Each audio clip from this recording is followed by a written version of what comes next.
You're not secretary.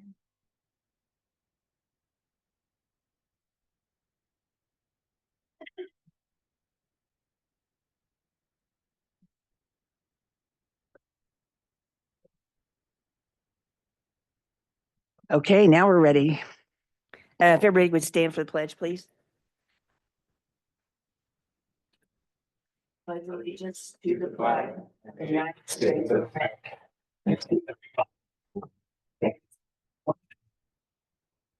Indivisible.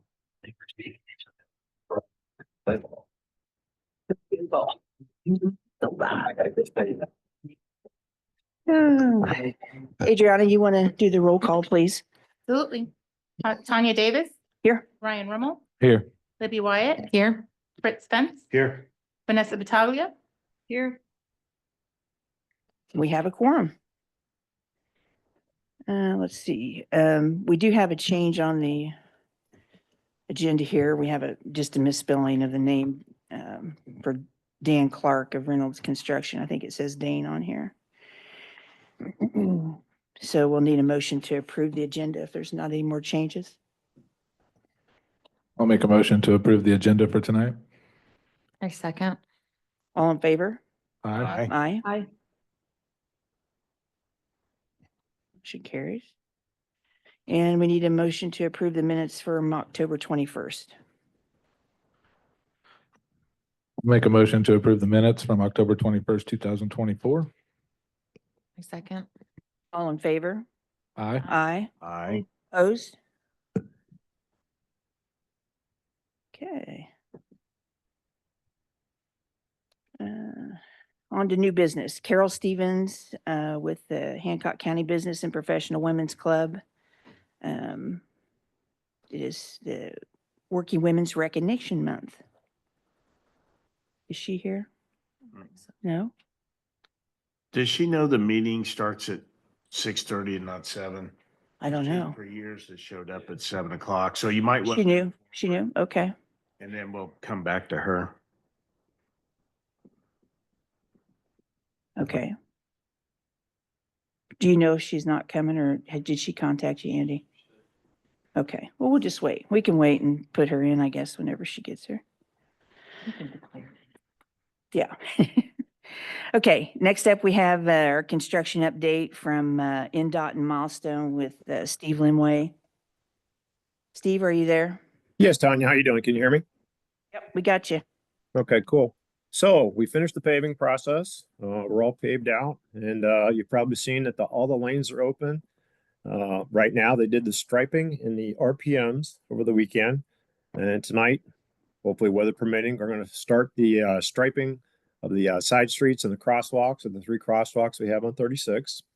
All the north side streets are open with the exception of Maple Street, and we're waiting on there for the light to become active. So we're at Duke's Mercy right now, waiting for Duke to hook up the power so we can get that thing active. So right now, the tentative date for them to come and get it all set up is the 14th of November. And then shortly after that, Stuart with Midwest will have that all hooked up and ready to go. In the meantime, the trail has been seeded and 36 has been sodded. So that's all in place. You've probably seen the guys out watering with their water cannons. So be careful if you're walking down the sidewalk if you're going through there. And then they have a few more light posts to put up and a couple of the buttons that they're going to push across the 3 crossings, one at South Garden, Poplar, and Elm Street. So those will be in place. And then we'll have our speed limit signs. They'll tell you how fast you're going. It'll be installed with the solar power in front of the car wash. And the other one's going to be down at South Garden Street by the dollar store.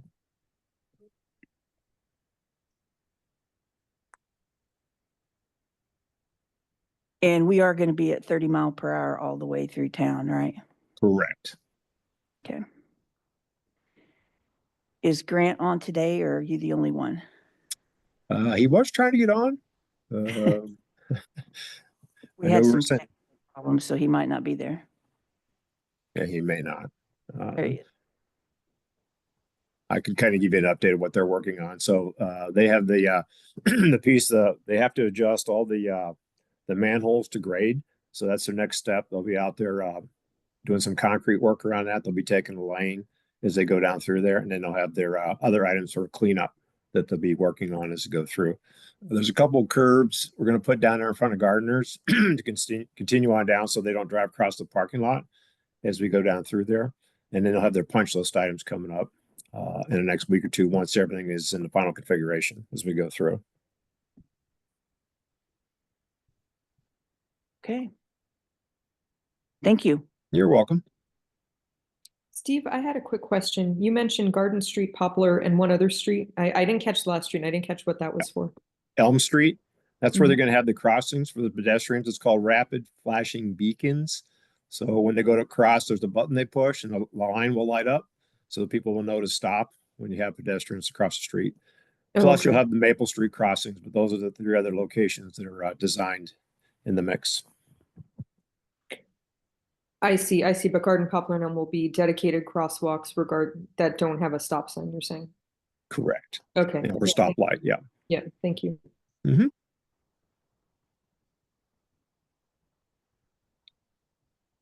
Anybody else? Okay. Thanks, Steve. You're welcome. Next up, we have, Oh, that wasn't her. we have a water plan update from Dan Clark of Reynolds Construction. Dan. Okay.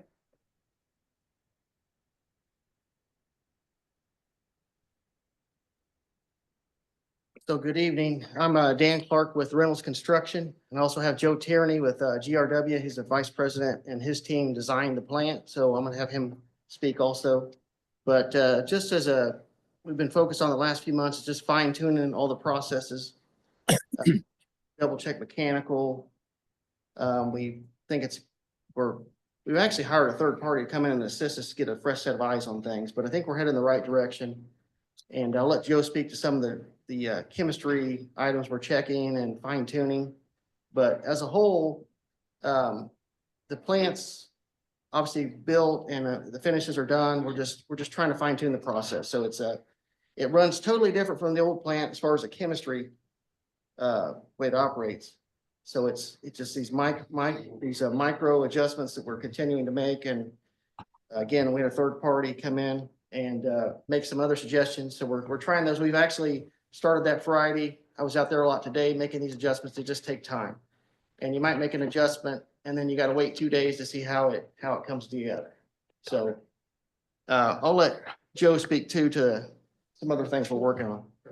If I could, it's important to speak into the mic because the Yeah. people online can't hear Okay. unless you do. If it's working, if it's turned on. Yeah, Okay, if- thank you. As Dan mentioned, I'm Joe Tierney with GRW Engineers. We were part of the team with Reynolds that designed and built the plant. And it started running independently in late October 2023. And we understand that long after there were some complaints about discolored water and so forth in the system. And, initially the plant is larger, capable of producing more water. And also we're using the same chemicals that you used before, chlorine specifically, to make sure you have a chlorine residual in your system as required by IDEM. And we thought initially that, well, it may be that the higher water and the additional chlorine is stirring up the system and kicking up iron and so forth. And that's what may have been causing the problem. And it still may be the case. The town has been doing some flushing. And as Dan mentioned, we are working through, back in February, we started looking at some different options, evaluating some problems. They were having a slug of iron in the sampling sink, and we were trying to figure out where that was coming from. We found out that during the construction process and the startup, it was flushing some iron in there. We got that taken care of. We recommended some adjustments to the backwashing frequency. Is that this system operates, we use aeration and chlorine to have the iron drop out of the system and it gets filtered out in the filters, and every so often those filters get built when they get enough iron on them, they've got to be backwashed and cleaned. And so how often you clean them is a function of how much iron is in the raw water. And we noticed also that there was some variation in the raw water, and we found out that some of the pipes coming from the wells had built up some sediment, needed to be flushed. We got that taken care of, so that looks like we've got that under control. And the reason that's important is that makes that the operators have to adjust their chlorine dosing for the amount of iron that's in the raw water. So we're working through that. We've got that. So we're looking at, as Dan mentioned, we're trying to tweak the chemical dosing and the backwashing such that we don't see the raw, you guys don't see the red water in your system. Overall, the daily reports of operations appear to show that they're producing very good quality water. There's an occasional excursion, but only a small amount. So we're looking at that. We're trying, in the next 30 to 60 days, we want to see if we can firm that up so that just consistently, there's no excursions, and we want to monitor complaints to see if they've got, if they've stopped or settled down. And then if that's the case, we'll continue to work with the town on making sure we're flushing the system accurately, get that stuff out of the system. And hopefully here in the next, like I say, 30 to 60 days, we can get this to operate the way it's supposed to be all the time. I think it's doing a good job, but again, when you're the end user and you get iron in your water, it's not a good thing. So we will continue to keep working with the town and trying to find out what little things we need to adjust to make that process run optimally. So that's what we're doing. I don't know if there's any questions or. I do think it's important to let people know that if they do have rusty water, discolored water, to call the office, call the utility office and let us know so we can go out and flush the area. Because what we're finding is some of these discolored water areas, it's just kind of in certain areas. It's not the entire system.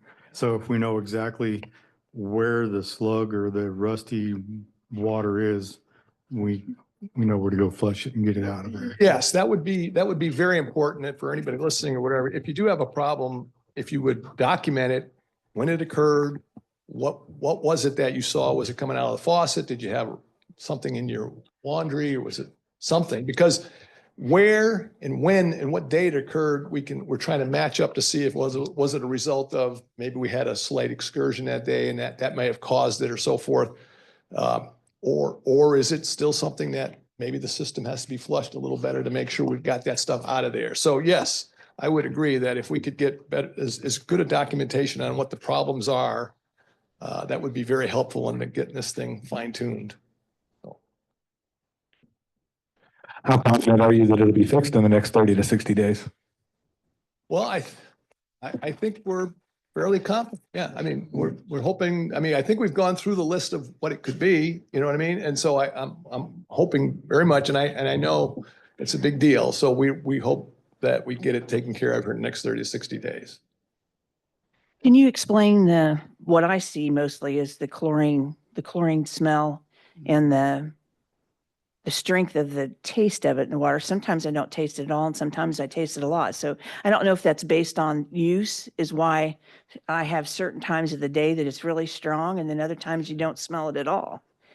I think it goes back to one of the things we're looking at is if we use up, and it is the balance. If the chlorine is not in what they call free chlorine as it goes out into the system, but it's tied up, you'll get that swimming pool smell. Okay. And so that's where the adjustment has to come in at the plant. If it gets used up properly, then when they put the final dose to give you that free chlorine residual, you shouldn't have that odor and so forth.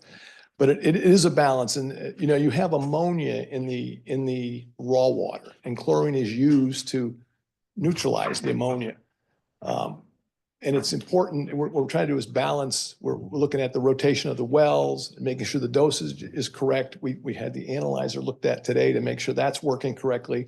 So again, we hope that with these things now, we can dial in that dosage so that you don't get that kind of, that smell and that taste. Yeah, because that's something we never had before. I don't ever recall ever smelling it, Right. so, yeah. That's the difference about the old plant. Yeah. Right. This plant, yeah, there is a difference and this plant is designed for items requirements and they want it operated in a certain way and it requires the use of chlorine as an oxidizer in addition to the mechanical aerator that you have up there, right? So that's a mechanical process, not a chlorine process. We use the additional chlorine to make up the extra, right? And so depending on what the raw water is and so forth, we add that accordingly. But then you also have to monitor that ammonia and dose it accordingly. And that's, again, what we're doing is monitoring those. Because if you miss it by a little bit, you get that smell.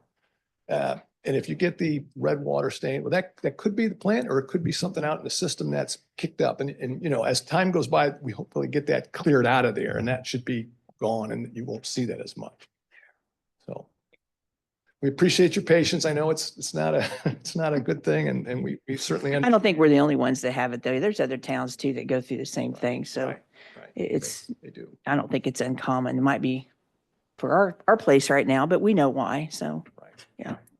Anybody have any questions for? I had a question before public comment. Sir, did you say that your company sets up water treatment plants? We design them. And Dan builds them. Do you have a metric by which your company historically gets all of this straightened out after the opening of the plant? If you design all the criteria by which the water should be good, is there historical data around how long it takes to dial it in properly? Well, there usually is a startup phase and that usually takes several months. This one's probably as far as I know, is taken the longest, but it takes several months to get it dialed in. You know, there's a process that goes on and I do think like was brought up before about if you have complaints, it's important to know what exactly they are and what are they and when did they occur, because that helps us solve the problem. So, and the reason I'm saying that is we're not 100% sure it's the plant and maybe it's not the distribution system that's kicking out some of this stuff. And if we're flushing it, but we may need to go back and reflush it and so forth. But but you said several months. Do you have a metric? Is it 4 months, 10 months? You know, if you design water treatment plants, don't you have kind of a number you're shooting for, a ways to improve on? What's the standard? I usually goes through a startup phase, and I would say the metric would be 2 to 3 months, you know. So this is several sigmas away from that. Yeah, I mean, it's taken a little longer, but I mean, I 6 times longer, sir. I'm just saying that's several standard deviations away. We're way outside. We're way at the far end of the bell curve, right? well, I don't know. I mean, I don't know when the complaint started, to be perfectly, you know, and a complaint doesn't mean the plant isn't functioning correctly. I think the plant is functioning correctly. It's a matter of making some final adjustments, you know. You said that you brought in a third-party consultant. Did they have any other, did they have a different outlook? I couldn't tell from your explanation which part of it was their support. I think they were just reinforcing the chemistry part of it. And that's where, I think it's designed properly. I think it's built correctly. I think it comes down to the fine tuning of the chemistry. We're actually trying to make the reactions happen sooner. So right now they're happening, let's say midway through the plant. They're trying to make more of the reaction happen at the beginning of the plant, which should help with mainly the rust issue. So, and back to your comment about the startup sequencing and how long this takes. This has been the most challenging water plant I've put online. I've put on a lot, bigger, smaller, but this one, the water, raw water quality variations, just some of the, again, the chemistry, we've double and triple checked the mechanical aspects of the plant. Again, today I had vendors out there today going through the chlorine system. So I'm confident by now that that's right. It's just down to this chemistry. And unfortunately, it takes a long time. It might be 30 days before we really get that part peaked, working perfectly. And again, these are minute details we might make one adjustment a day and it takes that long. So this is going to take some time. I think once we get through that, it may be a combination of some flushing and just continuing to monitor that part of the system. Right, and back to your point about, well, it's taken a long time, but the plant is doing what it's supposed to do. We've got some complaints and we're trying to correct that. So I don't know, again, like Dan said, it's the chemistry adjustment to fine tune it. The operation of the plant, when it came online, it was doing everything it was supposed to do. It's gotta be fine tuned here now to make these numbers work. So yes, from the end user, it's taken a while. We're still talking about it. We're still working with it. So I understand that it's taken longer than 2 to 3 months that it goes away and you don't ever hear about it again. But Right. I'm trying to kind of quantify what Tonya said. I agree with what she said. We're seeing problems with the water. We didn't have these problems before. We have a new plant and we're having really extended problems with the, I would call it the quality of the water, but I don't want to run afoul with technical water terms, but we are having unpleasant experiences with our water periodically and in a widespread fashion. Lots of people are having these problems, not just me and Tonya. It's all over Facebook. All kinds of people are having problems. And so that's why I'm trying to kind of quantify and put a point on it, because in software engineering, this would be considered, this would be well beyond after 4 months. If 2 months you can get a water treatment plant online and running the right way, then after 4 months, that would be a 100% slip of your schedule. And that would be a time to start taking very intense action. But if it's been 13 months now, and it usually takes 2 or 3 months, I'm sort of wondering what's the new plan? Because you brought in a third party consultant. I wasn't exactly clear on the further answer on what they helped, but what are you going to do differently? What other mitigations are you seeking that's different than what you were doing before? I think that the first step is we're taking the disinfection process, the chlorine, and we're moving that up in the system, making it happen sooner rather than later. Now, we're gonna go do that, and if that doesn't solve everything, we've got some filter aids and some other stuff that we may need to do. Again, we're not trying to hide anything. We've been researching this thoroughly. We've got other vendors involved, and this problem with ammonia and stuff is a problem in Indiana. They're having in multiple plants. Not that that's an excuse. You guys aren't by yourselves having problems like this. This is, unfortunately, you turn on the news and there's problems in other places. We take this seriously, and we're trying to. yeah, and to your point, Dan just hit on a point there. I mean, we have done some jar testing with some polymers and so forth to help in what they call creating a flock that would be filtered out. And I know that was brought up at one point, and people were, oh, these are typical National Sanitation Foundation chemicals that are approved for use. They aid in the filtering process. So we've looked at that. We're trying to adjust right now, trying to adjust the process without going to that point. That may be something we have to look at and to help filter to get the iron out. So like to your point, 30 to 60 days, we're going to look at what happens over the next 30 days. And then if we can't get that and we need to perhaps add the polymer, then that might be something we'll recommend.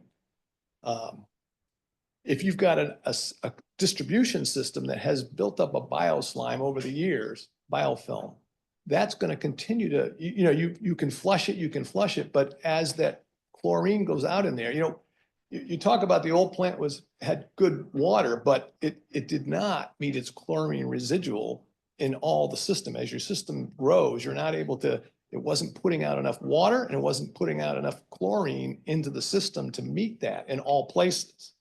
Now you're able to do that. But with that comes, if those areas of the pipe system that were not, grew that slime or film, then that's gonna let go. And that can sometimes cause some of that problem. So we're kind of working through that, and there are chemicals too that can tie that up. And again, they're chemicals that a lot of systems use, okay? But we're looking at that as we go through the system is the chemistry and the dosing working? Are we getting rid of that? If not, what are the other options that we have to do? That we could potentially propose, well, let's use some of this polymer to help that filters work better, or let's dose a sequestering agent out into the system so that you don't see that red water or that buildup in your system. It's used in many, many places, but we're trying to take it step at a time to see which is the most cost-effective proven method to get you where we need to go. Sure. One last question. At what point would it be fair for us to seek a second opinion? In the interest of maybe that would even help you, but at what point would it be fair for us to come to that conclusion that we need more hands on deck?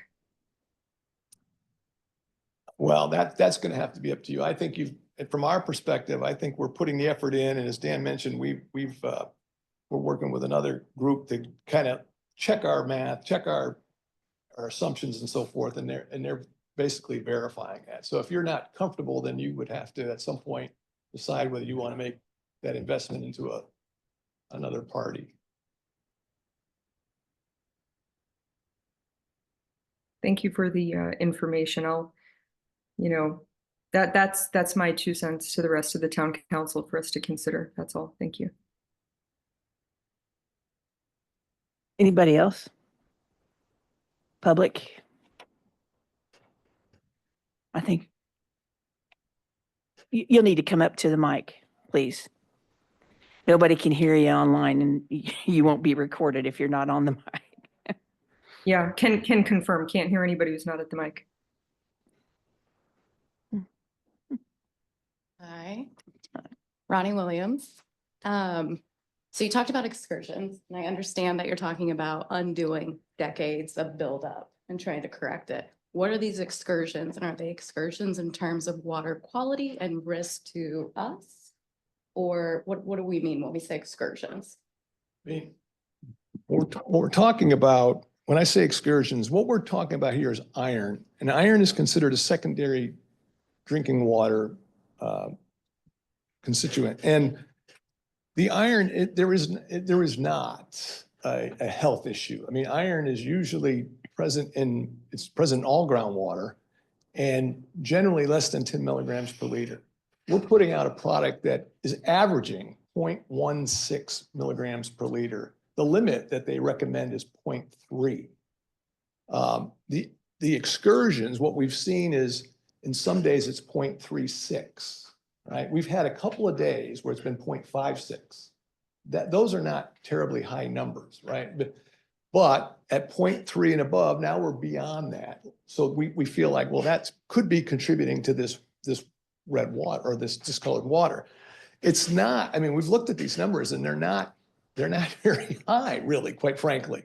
And in many of the months that you've been operating at, these numbers are 0.001. I mean, they're very small, but there's been some days, like for example, it's 344 days it's been operating. There's 53 days in which we've had excursions. It averages about 5 a month. But the excursions, the averages, and those days it's 0.36, not 0.3. But the average for the whole time is 0.16. So you're less than half of what that limit, the recommended limit is. So again, and to the point about, well, it's not operating right and it's been going on for a long time. Yes, but it appears from the plant's perspective, it appears to be a very fine tuning of that process to get that number down all the time. So again, we certainly understand the frustration and so forth, but we're trying to get that tuned up here, and hopefully like I said, in the next 30 to 60 days, we'll get that taken care of. Anybody else? I think we're good. Thanks, guys. Appreciate you coming I in. would like to add too that the guys are out flushing hydrants again now for the second time this year. So as you see them out there flushing, if they're in your neighborhood, you might notice a little discoloration in your water at that point, because when they start flushing and moving the water through those mains, it'll sometimes stir some of that up. But typically, if you just let it run for a couple minutes, it'll clear right out. Thank you. Thanks for coming in, guys. Appreciate it.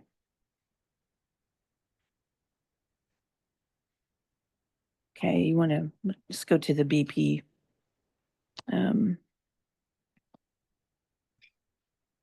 Carole Stevens. We waited on you. That's okay. not aware that there was a time change. I thought I was supposed to be here for a 7 o'clock meeting, so. That's what I told him. I figured you Yeah. didn't know it was 6:30. No. It changed you. Okay. There you are. Come back here. My name is Carole Stevens, and this is Linda Marie Hanson. Linda Marie is our president for the Hancock County Business and Professional Women's Club.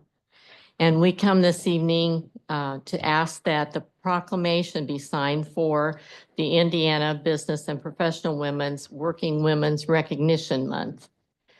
We do this every November.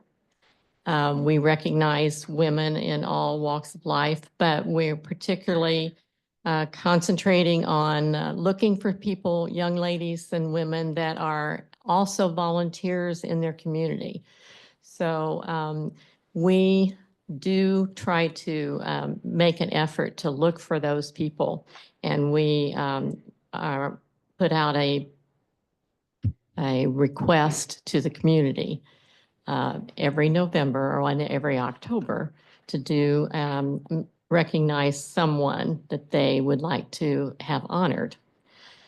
So anyway, this is the month that we honor women who've played a vital role in our history, both behind the scenes and on the front lines, raising children, raising awareness, making waves, making policy, leading with competence and compassion, and lighting the way for future generations.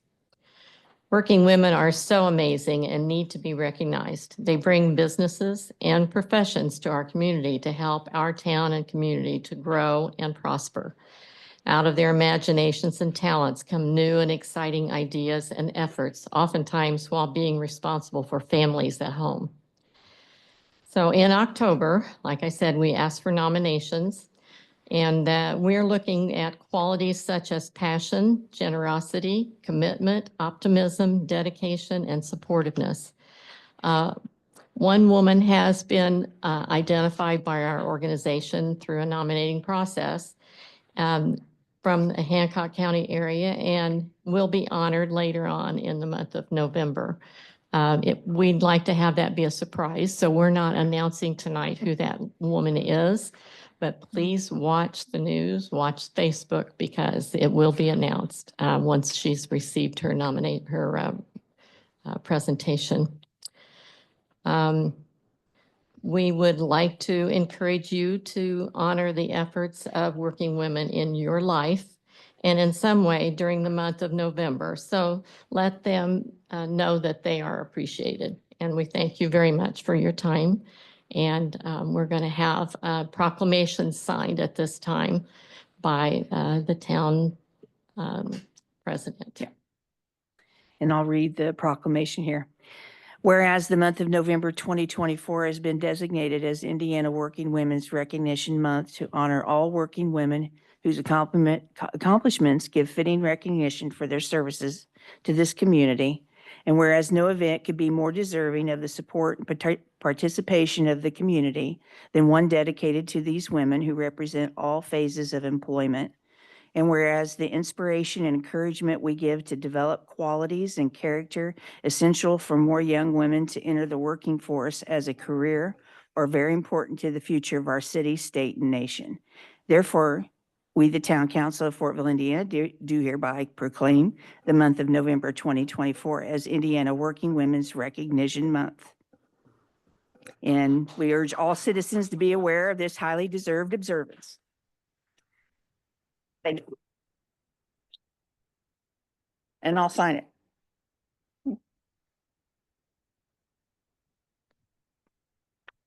see, today is the 4th. Yep. No, it is. Yeah, we can't forget that, can we? There you go. Thank you so much for coming in. Yeah.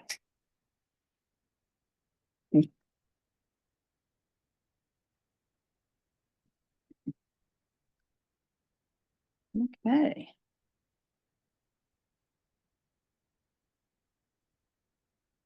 Moving on, we have FAI summary of 2024 and 25 from Rich Case, Fortville Action. Thanks, guys. When I saw the agenda for today, I thought they're really making it easy on me. I get to follow road construction and brown water. So Yeah. That's all good, like right? shooting fish in a barrel now. It's like you guys are ready for something fun, right? So, all right. I hope to not disappoint. I'm going to kind of talk about FAI's 2024, our plan for 2025, and ask for some support on a couple different things here. About a year ago, we had, with the help of the RDC, we had commissioned a study and a public survey about Landmark Park and different improvements for it. And we got public feedback from neighbors to the park. We presented the findings to the RDC, and we presented the findings here, and really had positive feedback from all involved. And I think that still stands. I haven't heard anyone say anything negative about the suggested improvements to Landmark Park. We've had, essentially what that study landed on was that Landmark Park can kind of become a community hub with a covered stage, restroom, shelter house. That particular study also recommended maybe widened paths and some other improvements to landscaping and some different things, but just general kind of stuff. It was all very positive. So we had shared some of that and kind of got this positive feedback, and FAI was excited and ready to go. And we kind of thought, okay, how can we support this? Let's do some fundraising and let's kind of make sure we keep our financials in good shape so we can support if needed, if called upon. And so we did just that. But we didn't just do that. So in 2024, we brought the return of the summer concert series from the first time since 2019 was the last time we did that. We added some parking signs and a fence at the parking lot on Main Street. We purchased and planted flowers on Main Street, the alley and the patio to improve the look and feel of downtown. Raised money for future projects. FAI actually raised a record amount of money over the last 2 years in order to be ready for any sort of projects that we might do. This year, we are doing a small business Saturday event, the Saturday after Thanksgiving in the alley to celebrate our small business community. We're going to do a tree lighting for the trees that we have in the alley, have hot chocolate and carolers, that kind of stuff, kick off the Christmas season. And then just through social media presence as well as in-person connections, FAI is, supported our local small business community, help organize and collaborate and connect people where we can as an organization. But 2024, we felt like it didn't yield as much progress on the stage as we were hoping for. So we were kind of like, all right, we've done fundraising, we're ready, we're in a really strong financial position, and it's been about a year and we really haven't seen as much progress as we hoped we were going to see. So as we were setting our plan for 2025, really just seek kind of some clarity or commitment on the direction we want to go with it, because we do have the ability to help and support. We just don't know if it's where it falls as far as the priority list. I know that everyone's generally has been for it, but we just kind of don't know where it falls there.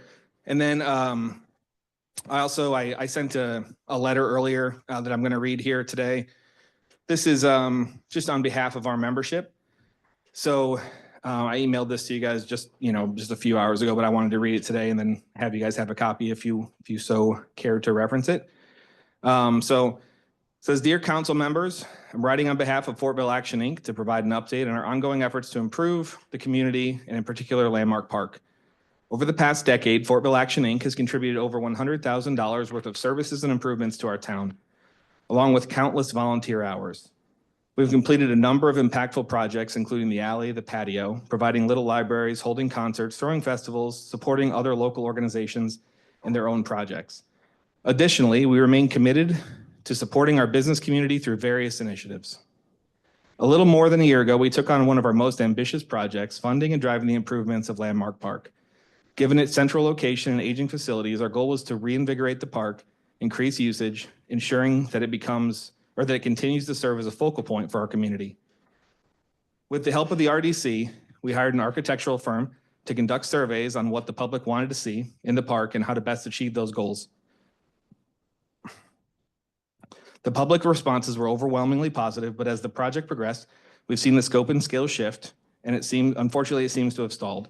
We recognize that change often moves slowly, but we feel the need to bring this topic back to the forefront. Parks Director Heath Luther has brought many welcome changes to Memorial Park, including much needed updates to the playground equipment. He's also shared that he's working on several improvements to Landmark Park that we are so excited to see take shape. However, we feel compelled to express our thoughts on the recent proposal for a mobile stage. While we recognize the benefit that a mobile stage may provide in some circumstance, we believe a permanent covered stage would offer significantly more long-term value to the community. The benefits of a permanent stage include increased event opportunities. So covered permanent stage would allow for more diverse events regardless of weather conditions, ensuring that performances, community gatherings, town-sponsored activities can proceed as planned year-round. Lower long-term costs. A permanent stage would likely require less ongoing maintenance and storage compared to a mobile stage, which would need to be set up, taken down, and stored after each use. A permanent stage also offers the opportunity for naming rights sponsorship. And then for community identity, a well-designed permanent stage could become a recognizable feature of Landmark Park and Fortville, enhancing the aesthetic appeal and providing a space for community performances, markets, and town celebrations. Our stance remains that a permanent covered stage in Landmark Park will create community space worth the investment and will directly strengthen our business district. We acknowledge the difficulty of bringing these improvements to reality. However, we need to emphasize that Fortville Action Inc. remains an underutilized group of highly engaged community members who are ready and willing to assist in facilitating improvements to Fortville. As a 501c3, we have successfully written grants for projects, run successful fundraising campaigns for over a decade, and are currently in a strong financial position to help bring projects to life through financial and community support. When we hear about the lack of funding in the town's budget, we're left wondering why Fortville Action Inc. is not more frequently engaged with on capital improvement goals. Whether walking paths, community spaces, art installations, or community events, we are open to supporting projects like these when our goals align with the town goals. While we hear positive feedback on this plan, we haven't seen movement. We hope to see more collaboration between Fortville Action Inc. and the town as shared goals in on shared goals of our community members. Specifically, we'd like to see the covered stage in Landmark Park built in 2025. We are at a point where we cannot fundraise in 2025 for a project that doesn't have specific direction. But if we have commitment, we can quickly jump into action. We believe that these improvements are supported by all involved. We just need to commit and we can make this a reality. If the town doesn't need assistance with funding and is able to complete the project on its own, FAI is positioned to fill the stage with fantastic town events for years to come. I believe all involved are working hard to keep Fortville the amazing place we love. My goal with this letter is to reignite discussion on Landmark Park, and I sincerely hope that is the result. I thank you for your continued partnership and consideration of our input. I ask for your commitment to help this plan take shape. Sincerely, Fortville Action Inc.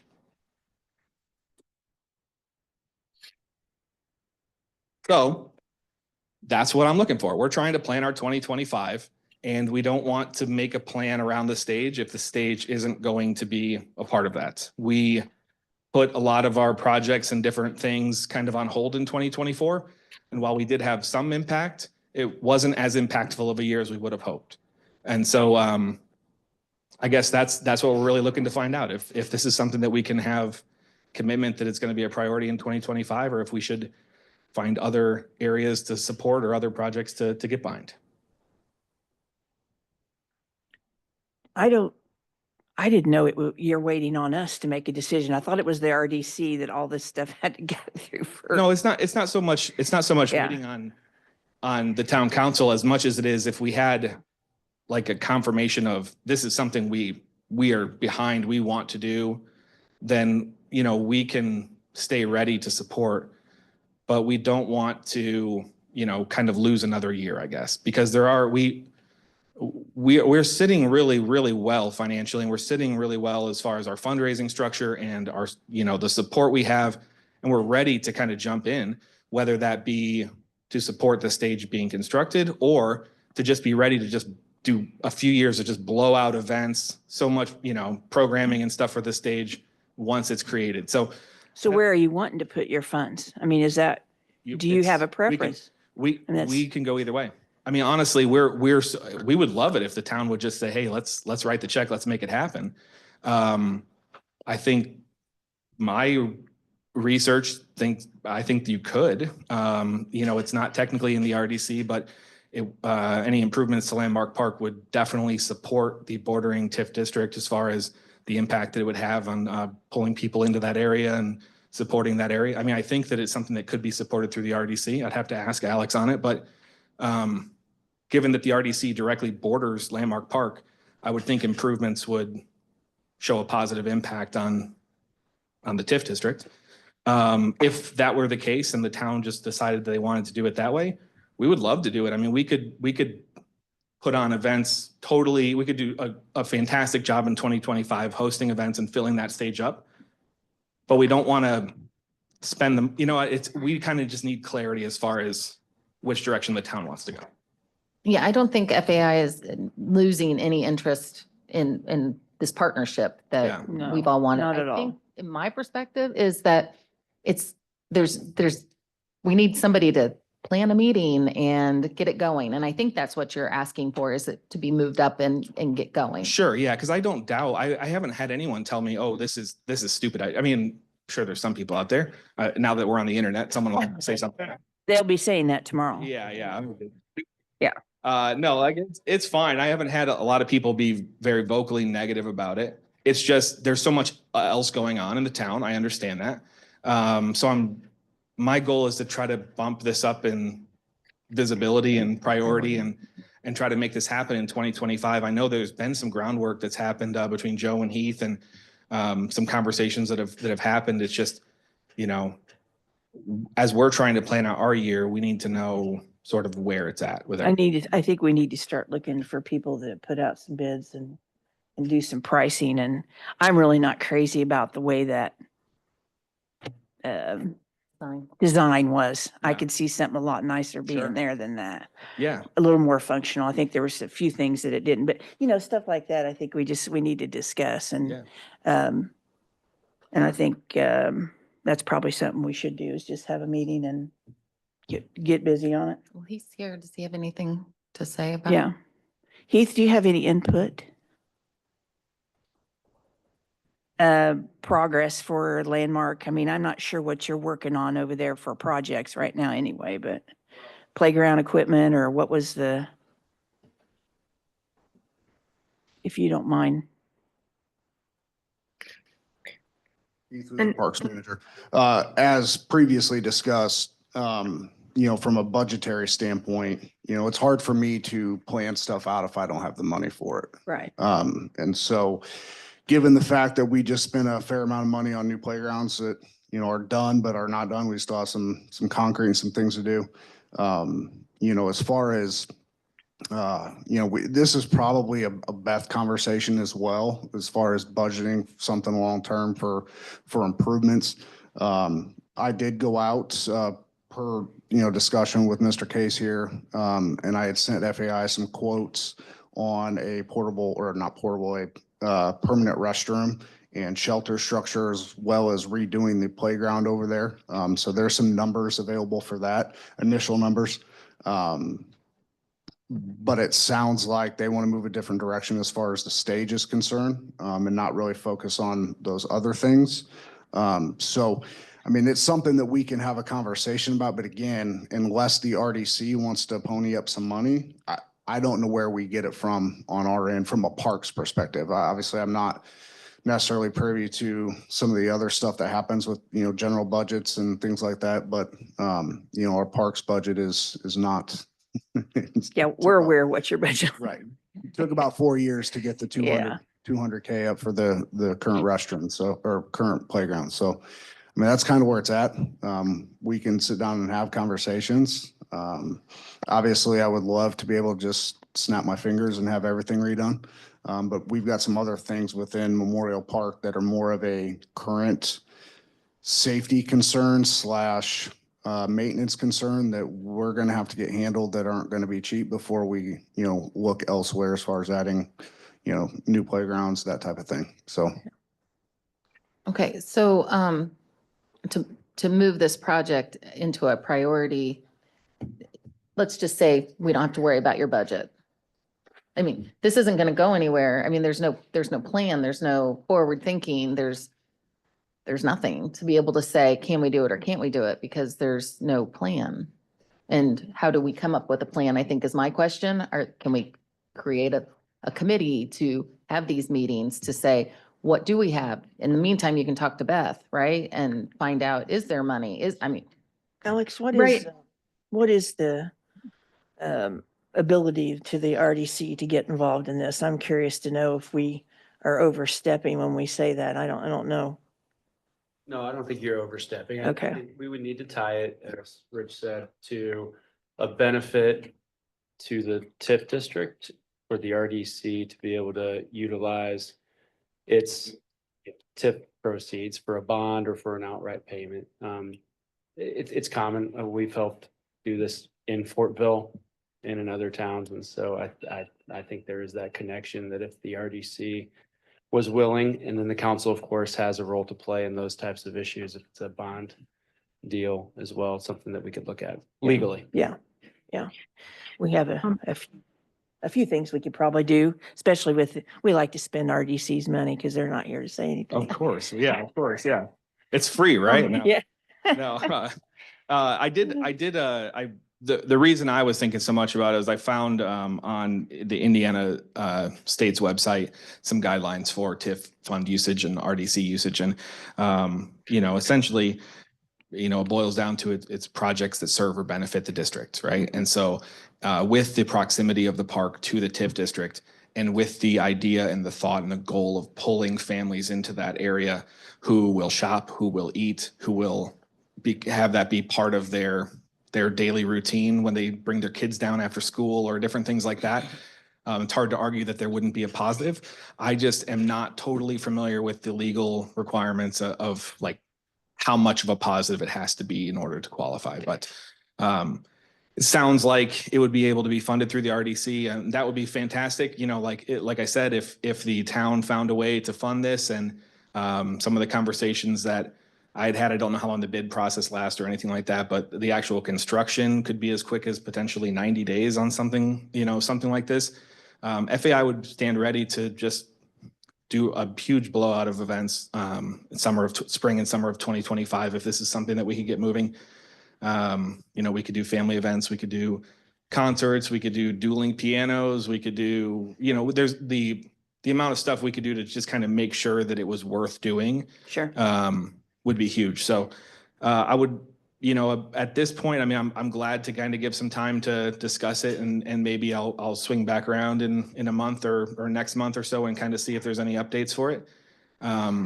Well, I think you just need to go to the RDC and pitch the idea. Well, right? I think first of all, you need to get some quotes Yeah. and maybe get a different look on the stage. So you'll have something to present to them to make a decision on. Right now, Yeah. we have a thought that Yeah, was we- made. We've got some quotes and some different information Yeah. since then. It's just, it's hard because it's not really FAI. I mean, I don't want to overstep and be the people. I don't want to plan the park it's your guys' park at the end of the day, right? And That's I want right. to make sure that whatever gets put in there is something that the town council is supportive of, that Joe's supportive of, that he's supportive of.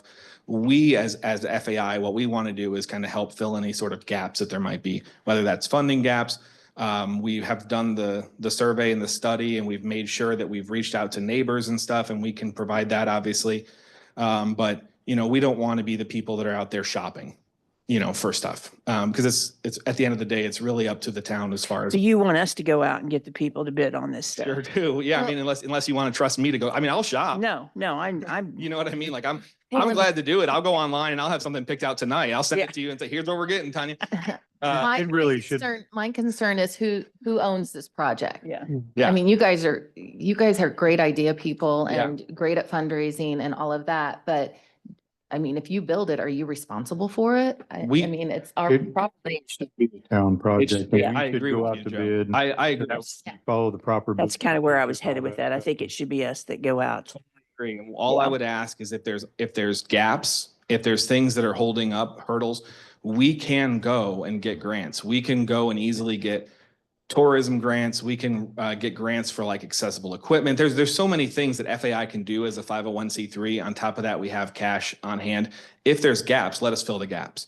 But if there's not, if it's something the town thinks that it can do, just let us throw parties next year, right? And we'll be glad to do it. And the town is, we'll have a lot of fun. And it'll be great. It'll be a long lasting thing. We just need to make a motion for Joe to move forward on getting bids. Is that what we need? Well, do we I have, would do be we have a happy. design? I would be happy to go and get bids. I need to know what we're getting bids on. Yeah, What's the exact? No, We need to, we need to, I think he's got it.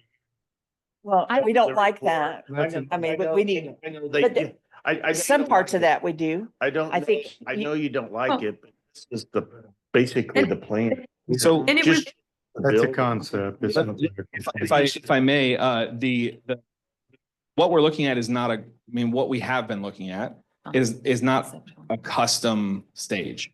These are prefabricated stage that exist throughout the country. There's a manufacturer, there's plans, you order it and you put it together, right? And so we're not saying, oh, we should have this like custom thing in the shape of a letter F or whatever for Fortville. I'm just saying like, you can go in a catalog and essentially pick what you want. And then they give you the plan. They don't have to do any drawings or anything like that. They just send it over to you and you give it the thumbs up and we move forward. I think we can. And I will say Heath has actually looked at some of those. If you'll remember the original Landworks plan, I think the estimate is around $3 million Right. to build all this. So the numbers he's been looking at is 3 million's out of reach.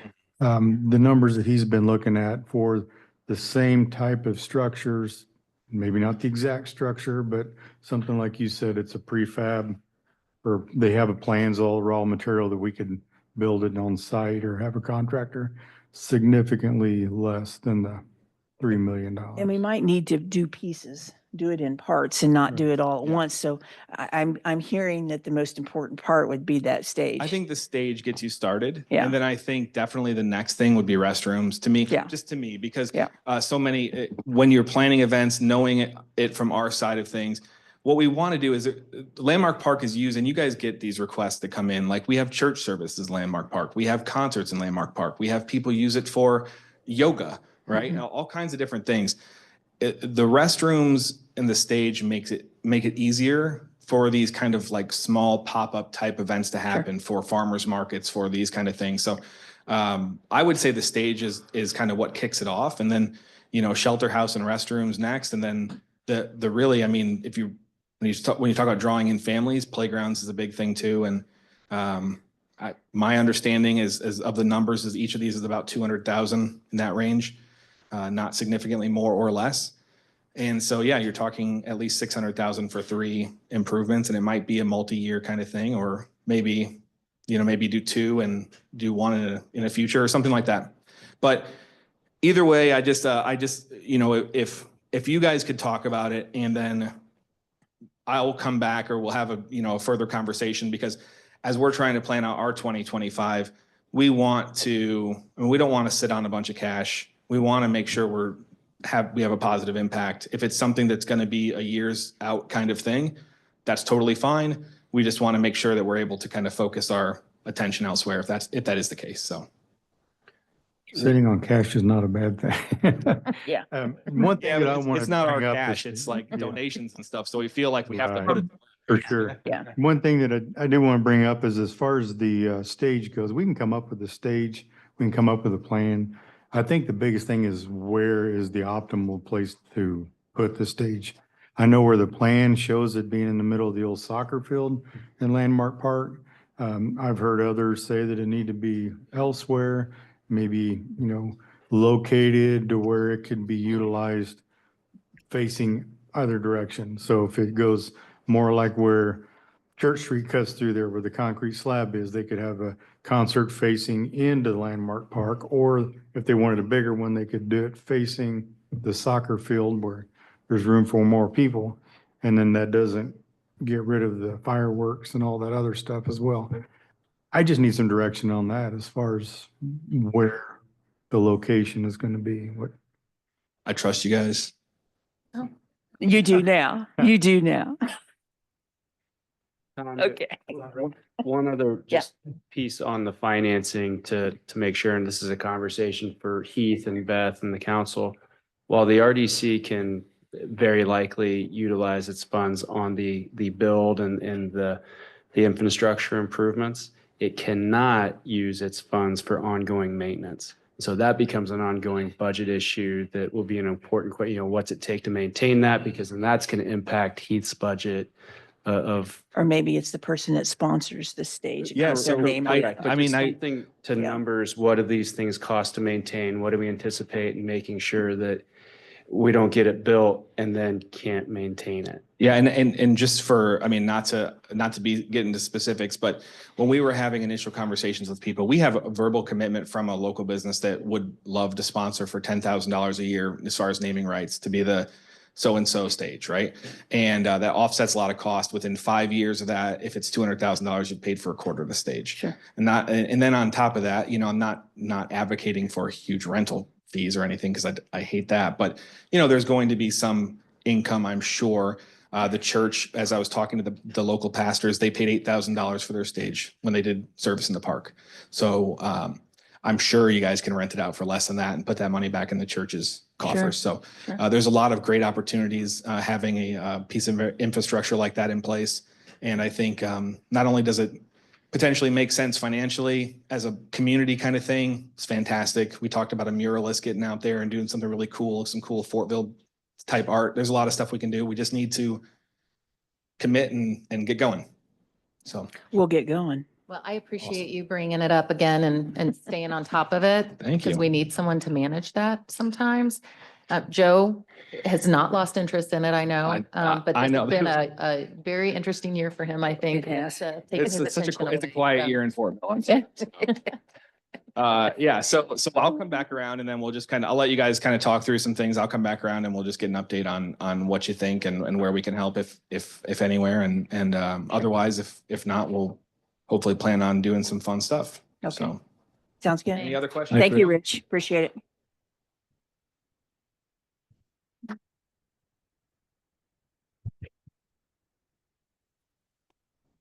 Okay, next up, we have Heath again for the Winterfest event.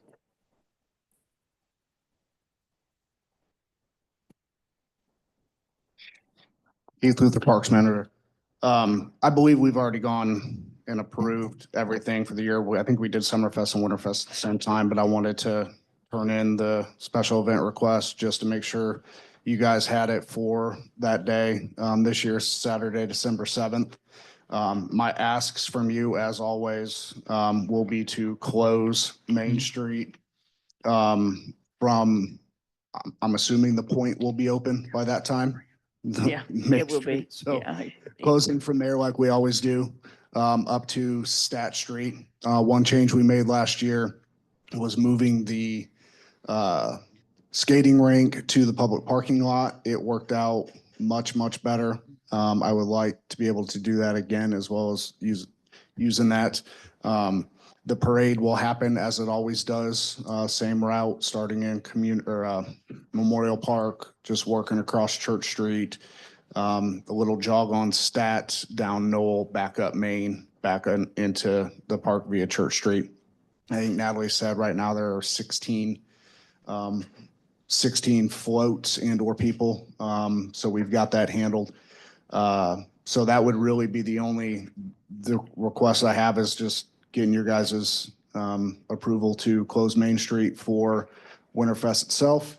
And then utilizing the public parking lot again. What we will do or plan on doing is setting that stage up like we did last year, the Friday prior, and just roping it off. The public parking lot will still be open on Friday evening, and then come Saturday morning, we'll close it off to be able to use that area for the kids zone.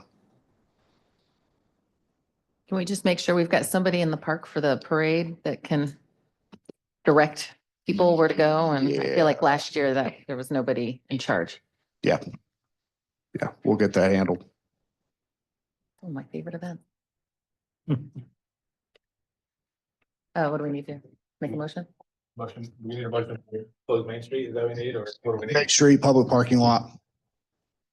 I'll make a motion to close Main Street from the Point to Stat Street and, or for Winterfest and The parking, the public parking. public parking lot being used for the ice skating rink. I second. All in favor? Aye. Aye. Opposed? Thank Okay. you. Thanks, Heath.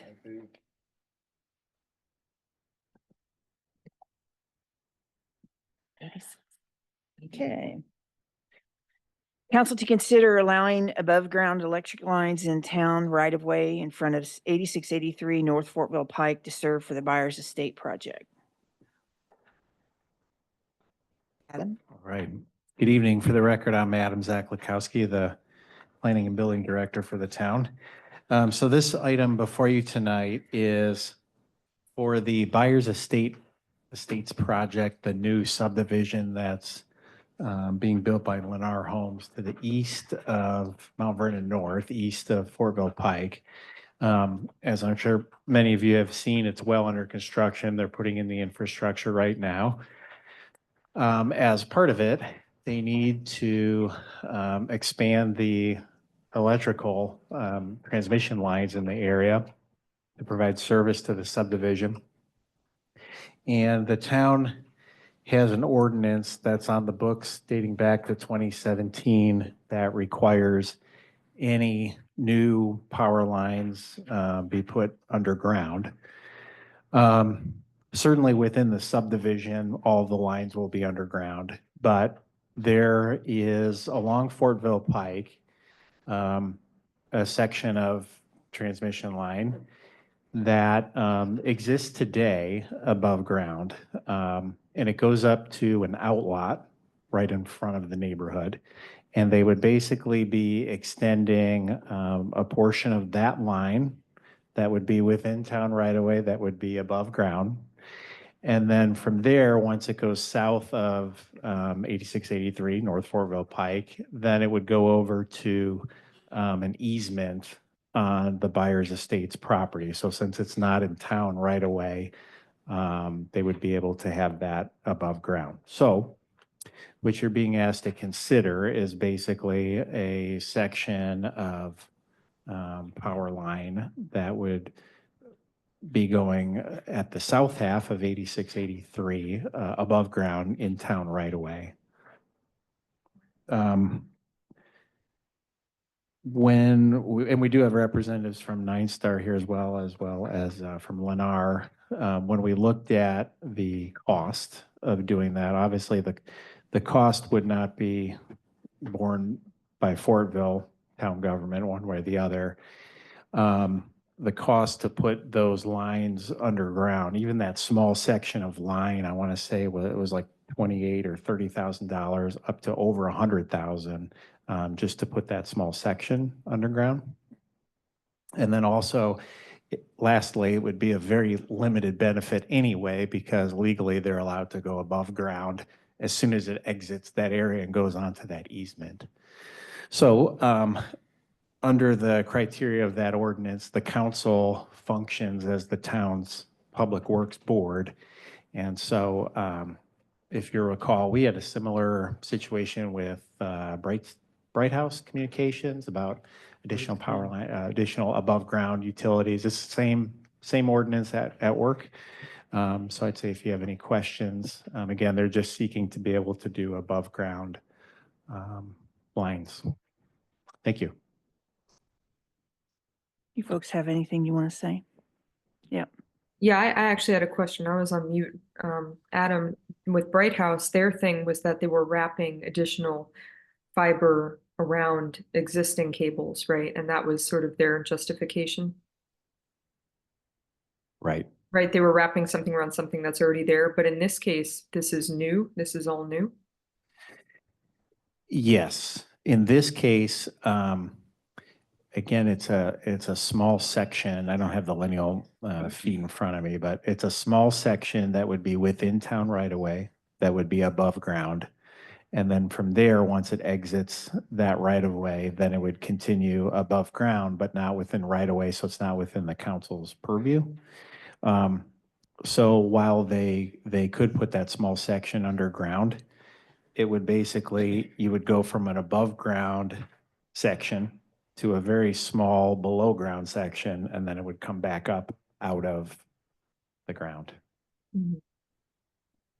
Yeah, thank you. It seems like we have an ordinance that we keep making excuses to break, just saying. Are these little dots here, is that what where the poles are going, or what are we looking at here on Yes. this map? George Wazinski, Vice President of Engineering for Hi. Nine Star Connect. I brought Ryan Young, our brand new Manager of Engineering Projects, now 6 days in my department. Yeah, so Adam, can you put that on the screen, Oh, yes. please? Thank, Yep. so the audience can see. Thanks, Fritz.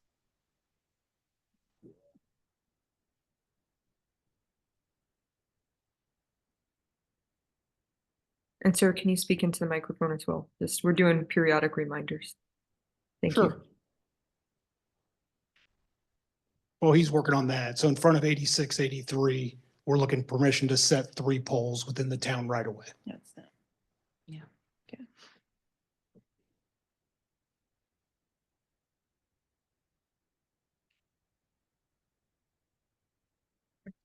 What's the linear feet, like you were asking?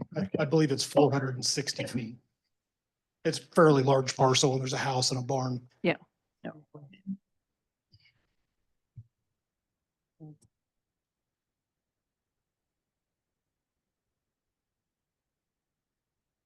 In the empty lot. And when they're building it, the construction started. On the other side of that house. And then beyond the cost, just the electrical engineering side of it, it's usually not a great engineering practice to go overhead, underground. There's fusing involved. And then when a fuse, there's coordination of multiple fuses all the way back to the substation. That kind of not favorable. An underground fault is usually pretty dramatic. The people on the ground maybe would even feel that underground fault, and then the restoration time is greatly extended.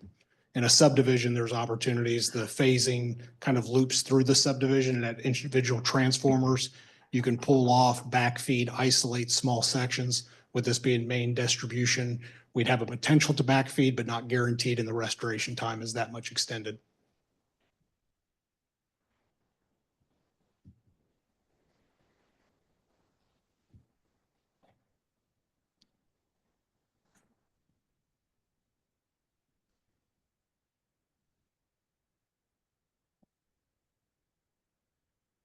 It's hard to tell.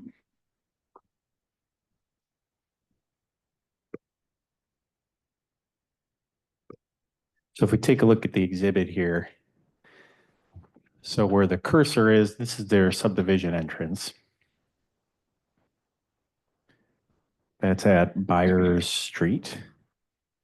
So if we go all the way up to the north property line of Byers Estates, where they're going to be putting in the lines. So this part that you see over here is going to be within an easement. That would be exempt from the ordinance. And then it would be within the easement over here, exempt from the ordinance. But then because they're going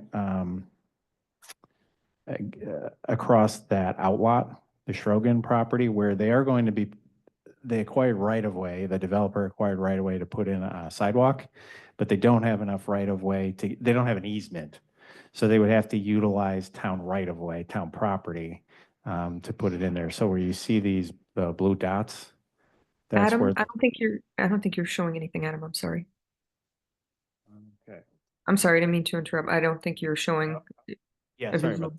Okay, yep, let me get the, hold on. Let's try this again. Those are the 3 poles. Okay, sorry about that, Vanessa. Yep, you know. No, Okay. Oh.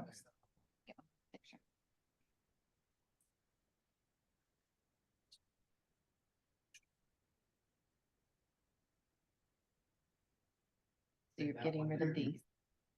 Okay. Okay. As long as there are multiple ways and stuff. Yeah, I got it. That's perfect. Okay, so these are the blue poles that are the new ones within town right away in front of the Shrogan property. There's two existing poles on the north end of that, and those would be shifting and being removed and retired. So there's an existing pole here and there's here, and they would move. They put a new one there, put a new one there, like you said, retire the other two. And then today, the line crosses the street right here. So this is the new one. This is another new one over here. And then from that point, it would cross over into that easement area and go all the way down to 850 north within an easement.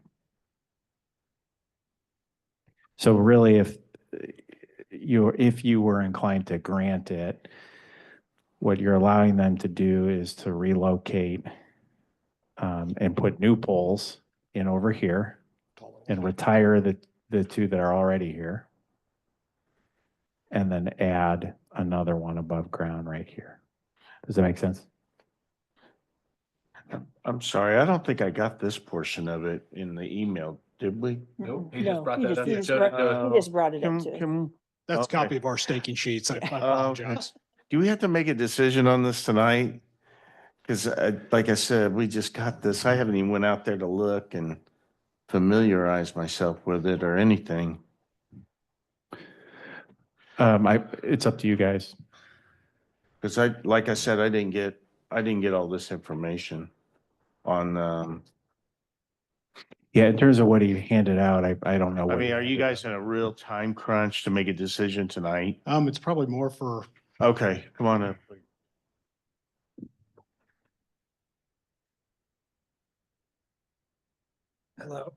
Hello, my name is Cheyenne Sultania with Lennar. As far as the time crunch goes, one of the existing poles is in our proposed pavement section. So we're going to be paving in a few weeks here, and that pole will be there. So the longer it takes us to figure out whether it's going overhead and underground, it's a safety hazard to leave it in, pave around it, or leave it in the intersection. Can you meet us out there? Can we meet out there to kind of look? Do you guys mind? I mean, if you need to. I don't need to, but. that's Oh, up you to don't? Okay, all right. You can't make a decision outside of the meeting, so if you meet out there, it's still gonna push it on to the. Well, next- just to take it, next I company. haven't, like I said, I haven't. And no paid. more than two of you That's on a right. Yeah. field trip. Right. Okay. Unless we have a public meeting. Okay, well, no, I just, so, like I said, I didn't get all this until I just saw that tonight. We should have more public meeting field trips, though. Oh.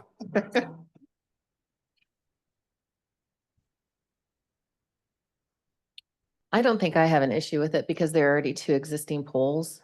My biggest concern was, my one question was, are there poles? And you're going to take those out, so it's not going to be like an addition to and clutter of these poles. So I don't know. What's your question? Well, my question is when we made this ordinance, it was to bury the lines. So we're kind of unfortunately, we're building neighborhoods that are further out from the town. So if we would have if they would have started like building the housing additions up closer to the town, we could have backfilled in. Now we're starting here and it's like we're not backfilling the wires. We're going backwards, and it makes it more expensive to do it that way. So it's almost like we're making a commitment that the lines are just going to continue staying there forever as the housing additions approach the town. That's what I'm saying. I think you can look at this on a case by case basis. I mean, you have the ordinance there in place that prohibits it. But there's also times that it doesn't make sense financially and design and everything like that. I think it gives us the ability to do It gives that. you the ability. Yeah, that's the weigh reason in. why we have it. Yeah, on the new builds, but then we're like, you understand what I'm saying? If it was closer, then we could start dropping the lines. So it seems like those lines will always be there in the It can be future. changed in the future. Yeah. Yeah, Right. but very expensive to do it then also. Right. It was kind of one on two that I assume at some point the town is probably going to widen Fortville Pike. It's probably a I hope so. preconceived notion about it. May look like 67 in 25 years. Yeah. Aerial is a lot easier to relocate rather than try to relocate underground facilities. Being on kind of my background in fiber, and we chose to go underground when we did town. We didn't think there was going to be a lot of new expansion and road widening on some of those city streets, and just for maintenance and everything, it made sense to go underground there and not ask for new poles to be placed in Right. the downtown area. Right, but Yeah. I'm trying what you're saying, Fritz. It I don't know seems where like we have to- an ordinance, we keep looking for making exceptions to it.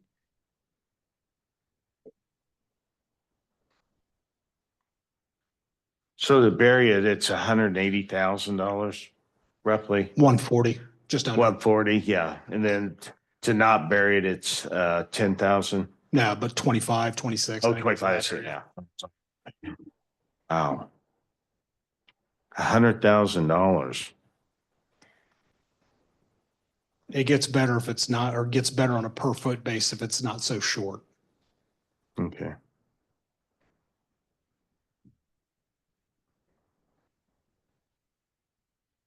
What do we want to do here? You want to make a motion? I don't know, Fred, you okay? Well, no, I'll just sustain because like I said, I don't have enough information to, because I just saw that paperwork tonight.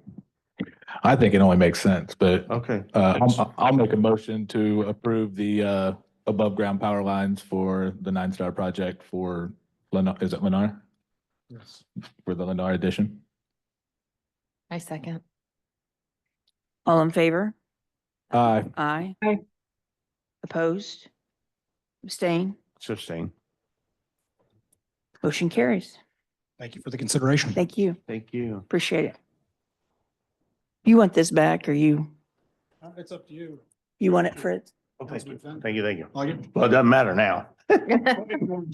No, I'll take it. Thank you. Happy to meet you out there and show you Okay. anything we have going on at any time. Or if you want a tour of a substation or something else, seeing how the electric distribution network works. Thank you. I appreciate it. Thanks for coming. Okay. Old business, council to consider resolution 2024-11 A? What did we? Yeah. Or just 11?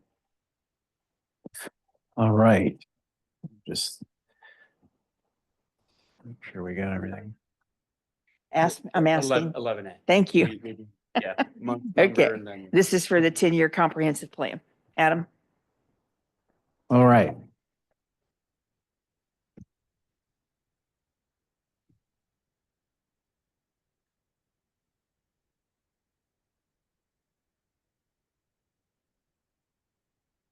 Okay, so for this item before you, if you'll recall, this is in follow-up to our last meeting in which there were 3 different areas specifically that the council wanted me to adjust this comprehensive plan map. So at the very end of the presentation, which we already went through that, so I don't need to go through that again. I'll give you all a rundown. Yeah, Adam, you're still not showing again. No? Okay, hold on.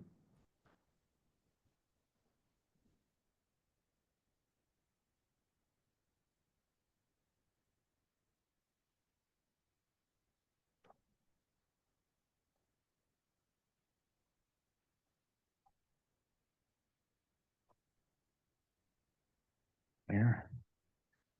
All right, let's see.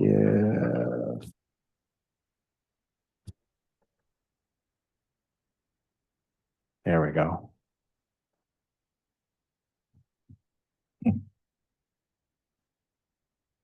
All right, are you seeing it now, Vanessa? Yes, yes, thank you.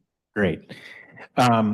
Okay, so quick rundown of what was changed, and then I'll explain the procedure here of approval if you're inclined. So first, on 300 West, just south of US 36, the comment was to add some multifamily in that area, especially since we've got some commercial that's planned along Broadway.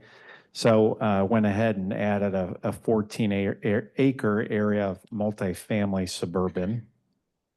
And in talking to different developers over the years, it seems like 14, 15 acres is a good minimum they usually like to do between 14, 15, 20 acres of a suburban multifamily project. Then the second one that Councilwoman Battaglia wanted me to adjust was along Garden Street. Basically keep the residential future plan of those three properties and remove the commercial component. So adjusted that to be traditional, neo-traditional to match the rest of the area.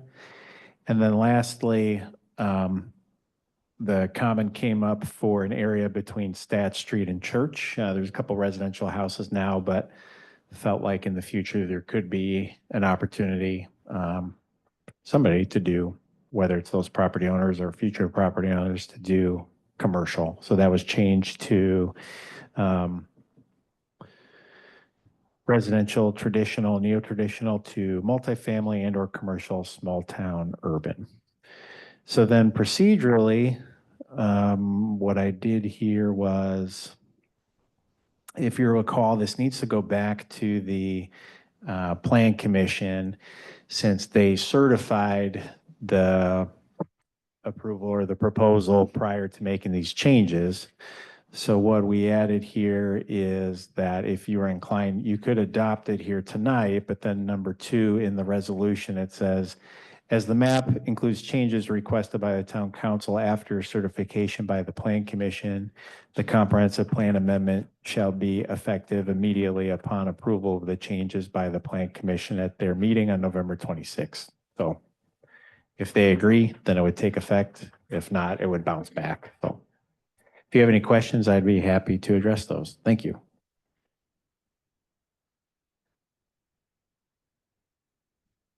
Is that what you wanted to see, Fritz, on the one? Yeah. Yeah, is that?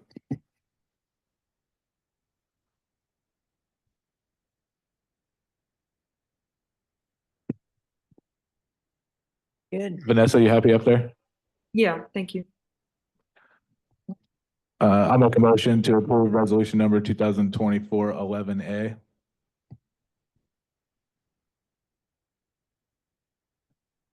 A resolution of the town of Fortville, Indiana, amending the 2014 Fortville Comprehensive Plan, adopting a new 10-year land use map. I second.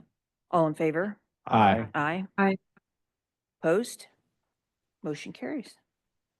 I think we need to sign this, folks. Thanks, Adam.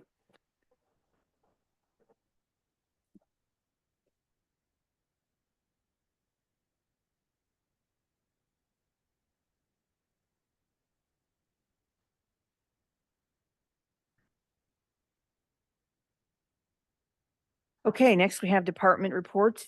Joe? Okay, I got a few items here and I'll try to go quick with it. We've got 674 of the letters that's going to be going out for the lead galvanized pipe inventory. We've identified 674.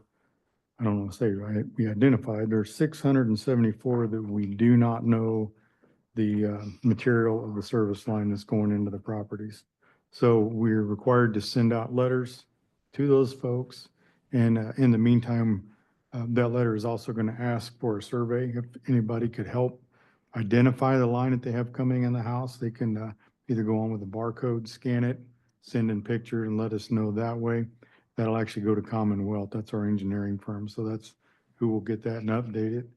Or they could get with us and set up an appointment so our staff could come out and see what the material of water service line is that comes into the property. And all this is something that the feds are wanting to do in order to, at some point, hand out some funding. And then I think we've got, once we get through the initial phase, we'll have like 10 years to get everything replaced. So those letters will be coming out. Not everybody will see them. We got roughly 3,600 customers. 674, I'm going to say, is more of the old town properties that were built before 1988. Not all of them, but some of them. Anything after 88 was usually put in with copper or poly tubing, so that's not a concern. So if you happen to be one of those people, you'll be receiving a letter from us real soon, and I'm gonna have Andy busy folding and stuffing envelopes and labeling. So, yeah. The other issue that I wanted to bring up, I know we're, seemed like there's a little bit of an issue with waste management periodically. Right now, we've got a contract with Waste Management, and it says that they pick up one heavy item a month. I went back and read it to see how it was worded. What they've always done is they pick up the one heavy item on the last pickup day of the month. Now what they're telling people is they're gonna pick it up on Friday, the last Friday of the month, but you have to let them know that you have something before they'll even come by and get it. They don't have a phone number. There's no way you can get a hold of them. They want you to go online and set up an account and everything and report it that way. Before we actually post that and put it out in the process and everything, we're actually going to be meeting with one of the reps from Waste Management on Thursday to see if we can get a better hold on it. I know our customers have gotten accustomed to the way it's done, and you know, hopefully we can maintain that, but we'll see. I'll let you know.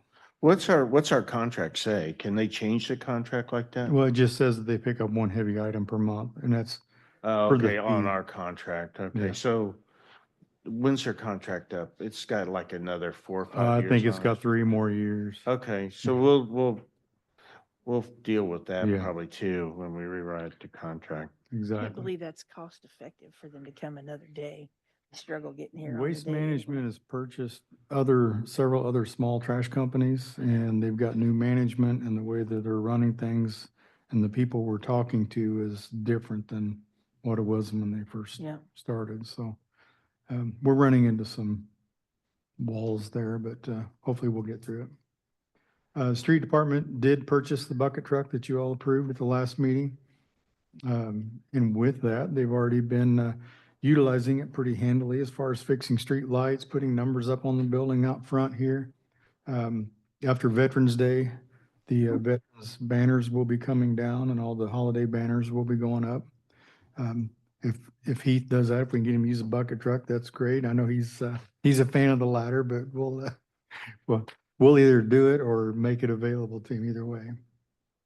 The other item I've got is reached out to INDOT and asked them about doing a ribbon cutting for the Broadway project. So they've agreed to do so. We haven't set a time yet, and it may be at a moment's notice when we get ready to do it, because it would be nice to do before they actually open the road, and I think they're planning on doing that in about 10 days or so. So we got to try to get something put together to make that happen. The other item is, you probably saw this on Facebook and on our website, is the leaf pickup. We started today on the south side of Stat Street here in town, Monday, November the 4th, and then it'll be again on November 25th. If you're north of Stat Street, your first pickup will be on the 6th, so it'll be Wednesday, and then November 27th for the last day there. So if you've got leaves, please get them out. If you get them out by 6 o'clock in the morning and they're in paper bags, we'll get rid of them for you. There's something else I had here. I think it's something about the signs. What's that? This on the signs in the sidewalk. Yes. I'm still looking through my stuff here. We did send out a press release. Well, we didn't actually send it out, but we put it on a website and the Facebook page. Pretty much sums up the same thing that the engineers and the contractors are telling us about the water plant and kind of what's going on there. So kind of put it in writing for folks so they've got that to look at. And again, like what Fritz just brought up, this is more of a reminder. I know we had a bunch of Main Street businesses here earlier, and it looks like most of them has left, but have you sent this out, Andy, or is it going to be going out? Okay, so we will be sending out a letter to all the business owners along Main Street, just as a reminder. If you have furniture and stuff sitting out on the sidewalk, We have to maintain a 4-foot walkway for ADA accessibility. And also anything that's sitting out there needs to be removed by December 1st. That allows us to run the snow blower and clean the sidewalk off in the winter once the snow starts. And I can't remember when we can put them back out, but I will let you know as soon as I find it. I kind of have a question. Right now, Hancock County Educational Foundation has a sign out in front of my place. It's mostly in the flower bed, but it's got some of its feet out into the sidewalk. Do I need to call them and tell them that it needs to be moved? I think what we're looking at is mainly Main Street. Okay. All right. That's what I think the council had put something in place for that years ago that dictated that everything had to be removed by a certain date. Okay. And we Yeah, I had to remember that. maintain the ADA accessibility. Okay. And then since we're talking about sidewalks, the sidewalks along Broadway, I've noticed they've got a lot of built up of debris, like rocks and pebbles that are built up. Is that going to be the responsibility of the business owners? As to of right clean now, that? that project is still owned by Milestone and INDOT. So I'm sure that they'll clean all that up and they're done. They'll do a final sweep and polish job on it. Other than that, INDOT does pay us annually for street sweeping. So for sweeping Broadway, we do get paid for that from INDOT. But what I'm talking about on some of the sidewalks, you're gonna have trash and stuff. We have that on Main Street On and the the other streets. curb. If there's an area that we find that's looks bad and there's stuff out there, I cannot stand seeing that. I can't stand seeing weeds growing up in the curbs and the cracks and stuff like that. We'll get somebody out with the blower and blow it out in the road before we go through and sweep it up. Okay, yeah, I take care of mine, but then I see others that aren't. It might not get So taken don't care you of. blow it out in the street or that'll be a violation. No. No, We'll it's have usually, somebody it's walk usually, along in front of the sweeper and blow no, it. it's into the- usually just rocks and pebbles from other people's, from Right. the car flipping it up, but, okay. Hopefully, once the construction's done, there won't be so much of that debris around the. Yeah, there's just those curbs, they're kind of trash collectors along there. Okay. Joe, I had a question if you're done with your other topics. Yes, please go ahead. I was reviewing the memo from Mr. Phelps that proposed closure of High Street and extension of the sidewalk memo. And it said the justification within it, and when he came to the meeting, he said that the justification for closing High Street was that it's within 300 feet of the intersection of Broadway and 13, and there can't be any streets within 300 feet. So I was wondering, are we going to close Elm Street? Because that's also within 300 feet. I don't believe that's in their plan to close Elm Street now. But it's within 300 feet though, so that also violates the table the same way as High Street. That'd be a question for the MPO. The MPO? The MPO, that's who Ryan Phelps works for, Metropolitan Planning Organization. Well, that table is from Our our, transportation planners. that table came from our ordinance 2018-2A. Yes. So the reference table Well, I is. don't know that, I think we do have an ordinance that mimics that, but I believe that's also a state requirement. I think they have the same ordinance. What do you mean Our our ordinance? I think our mimics? ordinance mirrors theirs, if I'm not mistaken. I mean, don't hold me to that, but I'm pretty confident that when our ordinance was created, it didn't try to override any of NDOT's ordinances, and we can't set tighter criteria than they do. Or looser, I guess would be the word. But it's all the same table. Okay. I'm just wondering, because we brought in Phelps to give an opinion, and he made his memo, and he said it's within 300 feet, but Elm Street is also within 300 feet. So why the one and not the other? I cannot answer that. So why did we close High Street based on it being within 300 feet if we don't have any plan for Elm Street for the same? I'm sorry, I didn't hear what you said then.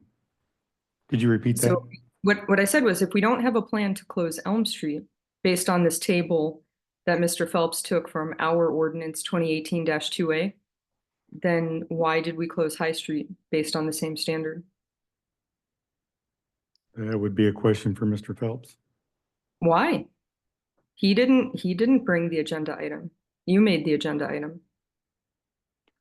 I did, as their recommendation as a transportation planners, they recommended that that intersection be closed because of the proximity of Broadway and the 13 and Broadway. So if And in my personal opinion, I still, to this day, say that it needed to be closed, and I agree that it needed to be closed. It was a bad intersection. It was dangerous. I've sat there and watched multiple close calls, and it was, I think it was long overdue, honestly. But if I contact Mr. Phelps and point that out to him, and if he makes a recommendation that we close Elm Street, are we going to close Elm Street? You'll have to check with INDOT because that's an INDOT thing. INDOT could have closed Elm Street when they designed the project if they wanted to, but they chose not to. They can't close the street. That's why we voted on High Street. So it's not up to them. That's what we discussed back when we closed it. So I think I get it. I don't want to take up people's extra time, but I'm just pointing out that there's a discrepancy here. And I'm just also curious about the timing, why High Street had to close exactly when it did, because the ordinance that was made in 2018 says you can't have any streets within 300 feet of an intersection of two arterials, but 13 and Broadway existed for a long time. So why wasn't High Street closed then? Or alternatively, why was that major intersection allowed to be made without some other paperwork, allowing a deviation? So I'm curious about that too. I'm guessing the answer is also INDOT or MPO or somebody else that's not us. So I just wanted to pick it up though, because it's inconsistent. State Road 13 is a state highway. Broadway is a state highway.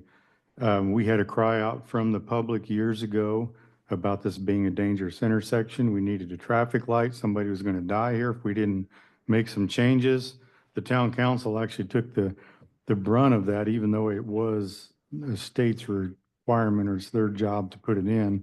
They finally did expedite it and get that put in. And in dealing with the MPO at the time, to try to help get that traffic light put in, at that point, they recommended that High Street be closed. It's just another point of contact, and it makes it to where it's not a safe intersection.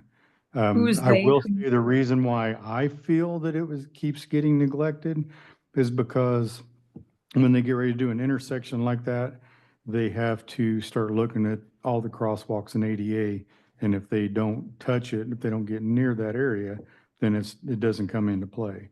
When the traffic light was put in at 13, they avoided that section. When Broadway was designed, it seems like they went up to High Street and kind of avoided the rest of that section.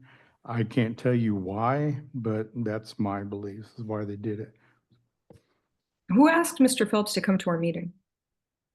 I did. Who asked him? Actually, I did not. Let me rephrase that. I asked him for the documentation, the justification for closing that. Jerry Bridges, Dave Benefield, and Ryan Phelps said they wanted to be here to hear how the decision went. And as far as the South Madison Street project going in, since they are our transportation planners, they wanted to be abreast of what was going on. So they come on their own. But you asked them to make an analysis, and that's how the memo came about, the proposed High Street closure. I asked him to give us something on the memo. Give me a written opinion on that before we made a call on it. Mm-hmm. Okay, thank you. I would just quickly on that topic, I would just address to the town council that if you looked at the table, there's an inconsistency in that memo, stemming from that memo. It was a question for Joe. I'm just kind of giving a quick to all the rest of you. If you look at the table, it's inconsistent. Moving on. Adam, you got anything? No, nothing for me unless you have any questions on anything. I had a question on the loft project. Seems like they backed out of the project. How does the town go ahead and we put the road in and we kind of fund that through the RDC or something to get the project moving forward? Well, first for the Loth project, let me just bring everybody up to speed on what the issue is. I wouldn't say that it's dead, but I would say that we've come to an impasse, and the impasse is that if we recall a few different meetings ago, the RDC and council were open to the idea of a bond, a TIF bond for the public infrastructure in that project. And simply put, as is, I'd say, normal operating procedure for the town to make sure that the taxpayers are protected, is Loth was asked to guarantee those bonds and basically complete the project, complete the apartments and complete the light industrial so that there would be enough revenue to support paying those bonds. And Loth said that they were unwilling at this point to have that taxpayer guarantee. Did they put it in writing? In an email. You got an email? Yeah. Can we see a copy of that? You should have got sometime it. this week? Everybody was copied. Oh, I It's did? copied. Okay. So that's kind of what the impasse is. And it's really a function of, especially Alex and Bose McKinney's team for pointing that out, that we want to make sure that that the taxpayers are protected and not left on the hook paying for that bond. So to answer your question, in terms of getting the road done, I mean, there are a variety of different ways that it could be handled, and certainly we don't know yet what the next step is because we don't know how this might play out. If they come back and change their mind, or if another developer's interested, it's too early to say. But I guess if you or any of the other council members have ideas on how to go about, certainly open to all that, to work together on it. I just To do what taking on specifically? projects like this where they put in the road and do stuff like that. Build it and they will come. Yeah. Sure. It's, as Adam said, it's really up to the town and RDC. I mean, it's an infrastructure project. It would benefit the TIF district. The thing is, you're building a road, you're issuing a bond that there's going to be debt service on that bond with no development to provide increment necessarily to support those bond payments. So it becomes a budget issue. So the norm is to have a development tied to the infrastructure and go that way, which is, again, what Adam mentioned and why the taxpayer guarantee is important. If the town's going to sign up for an $8 million infrastructure bond to put the roads and water and so forth out there so that Loth or any other developer can build what they're going to make money on, the town needs to be protected that they actually build it and build it in the manner as presented so that it will create the increase in property value and therefore the tax increment to support the bond. And Loth is unwilling as we sit here today. Their CEO emailed me, you guys were all copied on it, saying they would not do that. They would only guarantee the Empower portion of the project, which, as you'll recall, is the only part of the project that they actually have a tenant willing to go in and start paying them rent. And the multifamily piece was a very important part, talking to Buzz Crone, the town's accountant, for the public that doesn't know who Buzz Crone is. The multifamily portion of the development was going to account for, I think, a little more than a third to approaching a half of the increment that would be expected to fund the bond payment. And Loth was non-committal at best about the future of that multifamily as this kind of came to a head. Okay. which was a big red flag for us and as Bose and Buzz Crone's office that Can you we resend really, it to me? Because I don't see it in here. it's from Loth. If you search for Loth, it should pop up. I don't But think you- I don't think I got that. Did you get the email from Loth? Like I said. I'll send it. Okay, thank you. Appreciate it. Yeah, but somehow, Yeah, maybe I look I at don't- my, I don't think I get a lot of that spam from that whatever spam email list, but I don't think I got that either. He may not have included the full count. I don't recall. There was a whole laundry list of folks on the email. yeah, because RDC and council like I members. said, I didn't get it, so. But that's where we are. Okay. So I All right. don't know that there's, unless the council wants me to engage, I mean, I sent the email to Loth explaining why the town No, absolutely no, needs a everything's- guarantee, and they said no, so. No, everything's fine. I just didn't get the Okay. email. Yep, I'll forward it to you. That's all. I thought just you were didn't get copied. it. I didn't get it. I'm sorry. And I'll send it to you as well, Vanessa. I appreciate it. Thank you. Any I other? apologize, you are not on here, Fritz. Thank you. Okay, I just now found it, so. That's- No, you are not. It's mostly RDC and myself and, Here, I'm sending it now. okay, I And, thought, and you're on there too.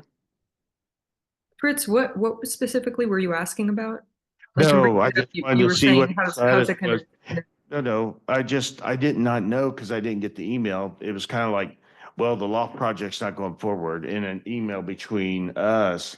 And I was like, okay, that's broadside of me. I did not know that it was done where the wasn't, because I've made other developers that are interested in that project. Now that they're out, I can go back to those developers and say, hey, are you interested in doing this project? And then they can get in touch with Michonne and work it out. I just step out. Let's give him a little bit of time here and see how they respond. Yeah, That's like, fine. is there a process?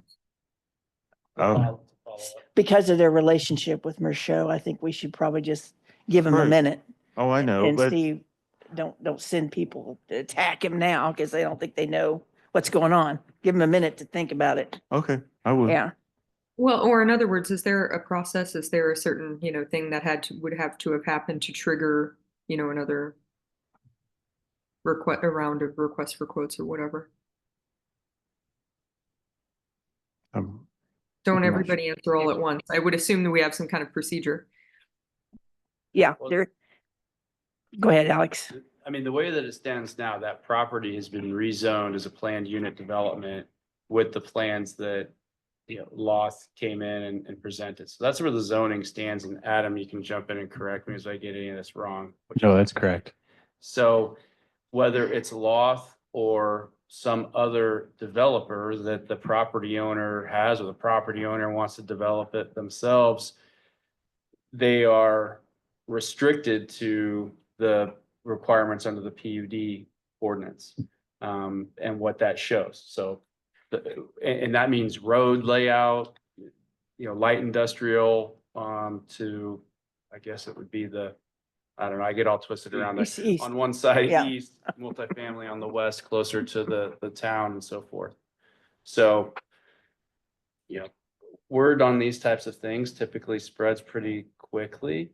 And, who knows if there's another, typically they'll call Adam or Joe or one of you all as council members or RDC, and that's typically how organically it happens. Yeah, and I would, what Alex said is entirely correct. What I would just add is that if a different developer comes in, there's probably a pretty high likelihood that they would want to amend that PUD to fit their own project. So that would have to go back to the plan commission. It'd have to go back to town council and importantly, it'd have to go to the public for review as well. So. Good point. Thank you for updating me. All right, were there any other questions? I think Vanessa, I haven't. About Louth? Was there another question I thought maybe you had? No? About Louth? No, thank you. All right, that's it for me. Heath, do you have anything else?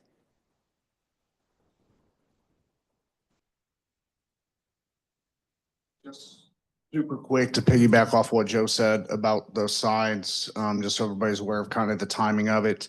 Once we get through Veterans Day, I believe the street department's gonna get down the military signs. We'll get up. The goal is probably end of next week, first part of the following week to get up the holiday signs. We're gonna get up the snowflakes at that time too. We do have some light poles that are again out. The GFIs are blowing on them again. I checked them all today. So we got a handful of those we got to replace first.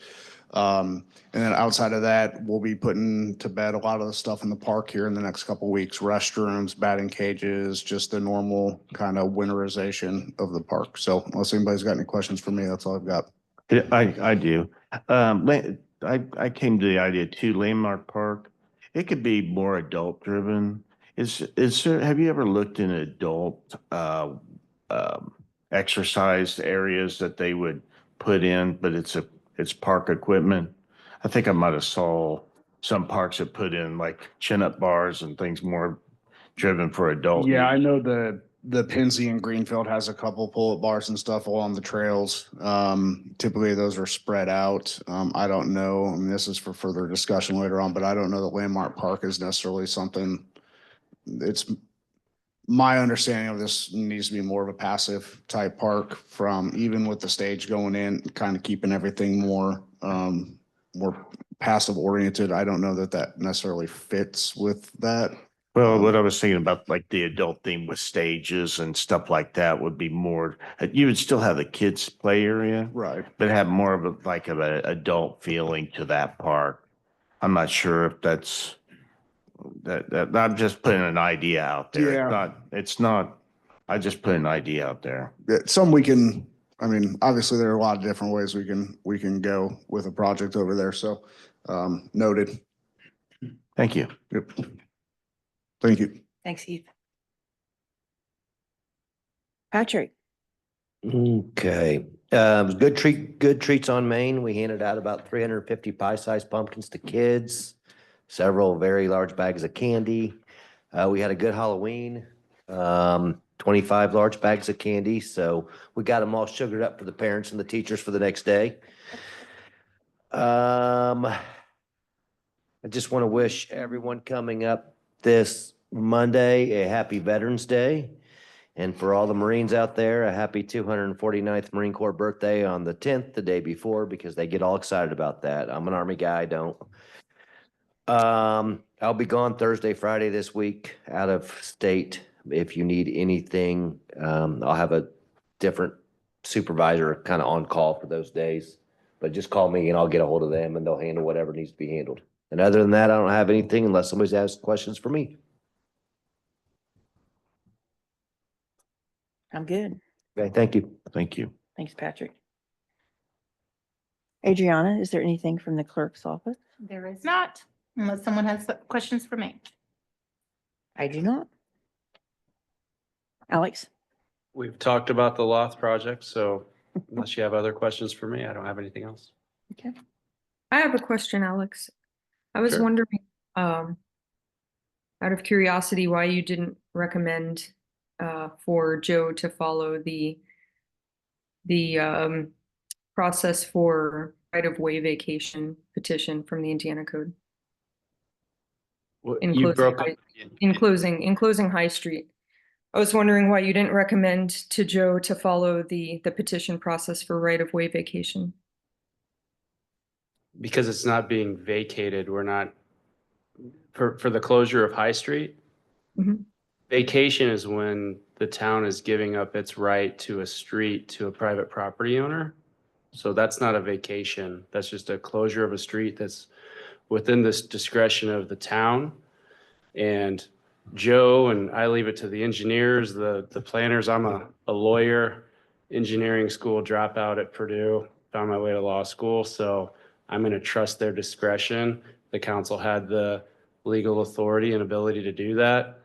if you want my opinion as a layman looking at it, High Street comes in at a pretty sharp angle, whereas Elm Street doesn't, but it's not a vacation. We're not giving away town property to a private individual or otherwise. So that's why I didn't recommend that. But in closing off a right of way, that's a partial vacation. It's not. No. No? No. But even at the end of the vacation process, the town still adopts that with an ordinance.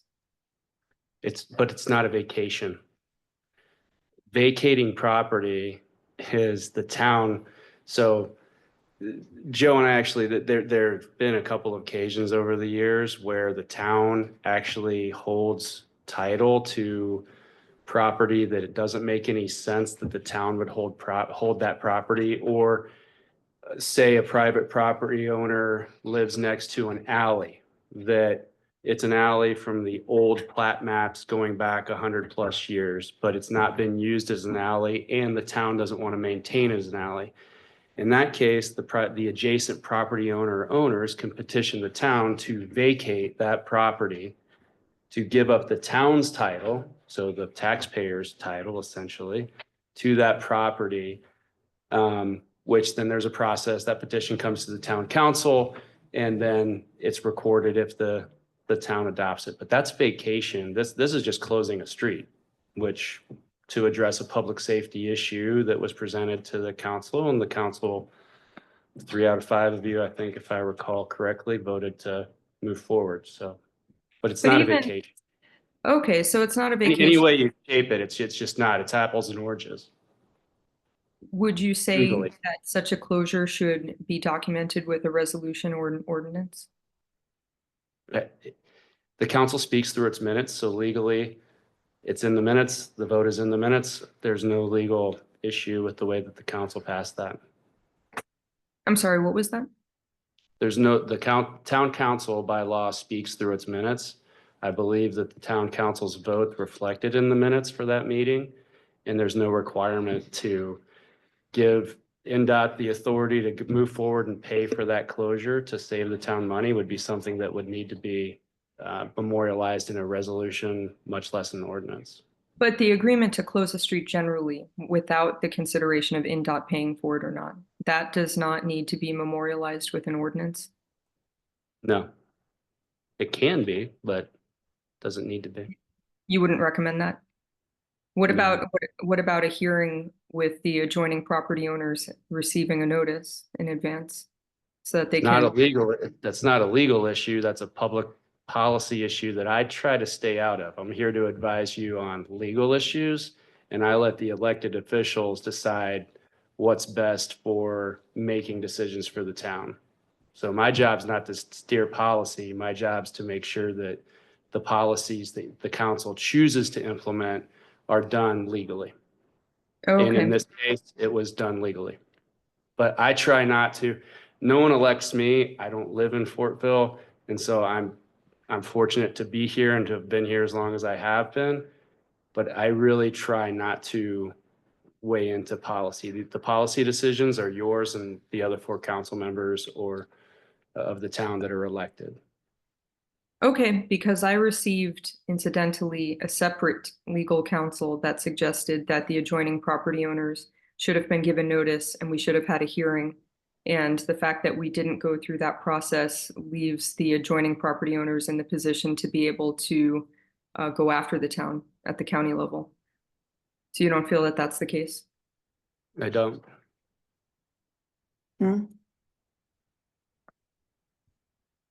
All right, well, so be it then. That's just what somebody else suggested to me, so I thought I would ask. Okay. Public comment.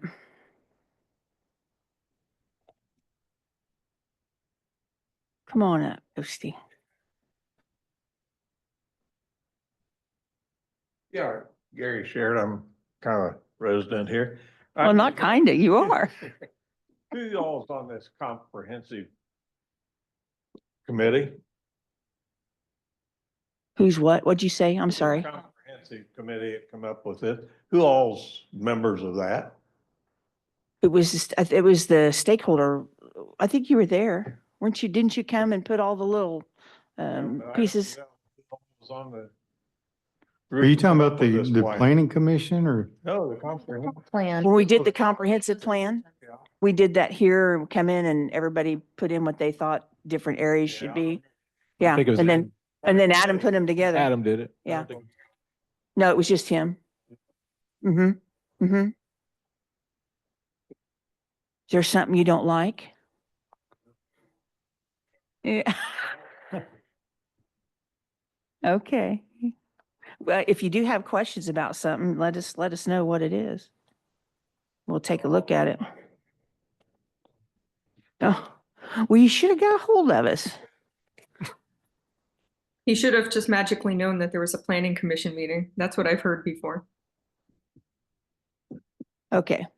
Hi, I'm Sharon Beatson, and I just have one really big question. The trees downtown that they planted 2 years ago, they're not looking very healthy and some of them look quite dead. So I wonder what the town's going to do about it. Is our contract up with the life of the trees? So if they are, how soon are we going to, is spring? Can you guarantee me you'll put new ones in the spring? They look terrible. And with the town, with everything growing and with everything changing, we can't have dead trees downtown. We just can't. They look terrible. Most of them look terrible right now because the leaves have come off them because of the fall. But there is one dead tree there on, by the ATA. And I've got a contractor that is waiting till fall so they can get in here and dig them and they're going to transplant it for us. Well, I think there's more than one, but I'll debate that. If with you. there is, I'll we give don't you a know anything picture. about it because we've been keeping an eye on them and marking the ones that were dead. They look terrible. But it so is up to the town at this point to, Okay. it is up to the town at this point to replace them if they die. And contract was up with the length of the tree, the life of the tree. So I appreciate it. And it'll make it look a lot nicer in the spring then when they come out to bloom. Thank you. I think we need to tear the bushes out by the railroad tracks too and put something nice in there also.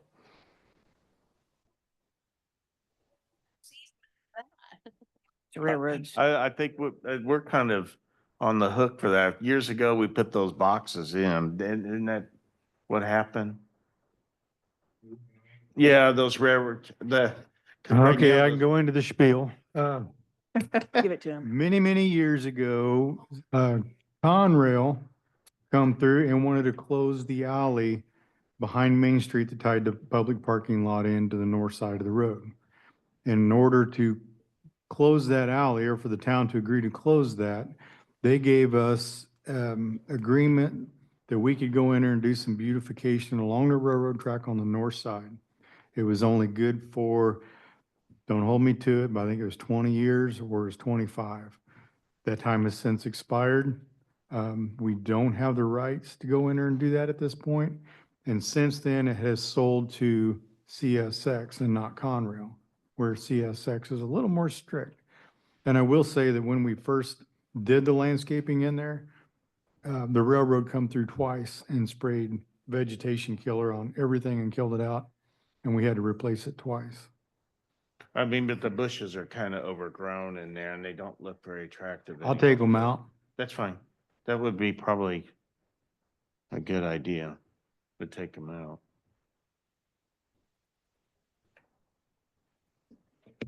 Okay. Council comments, anybody?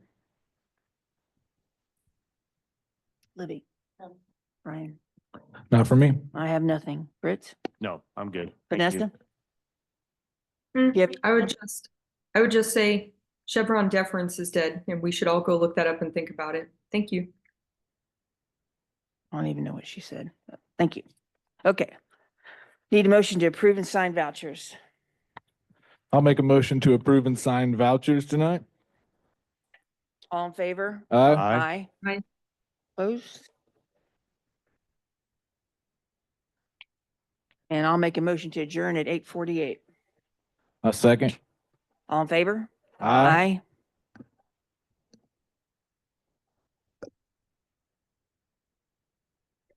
Chevron deference was recently overruled by the Supreme Court. We're no longer allowed to point to experts and let them tell us what to do.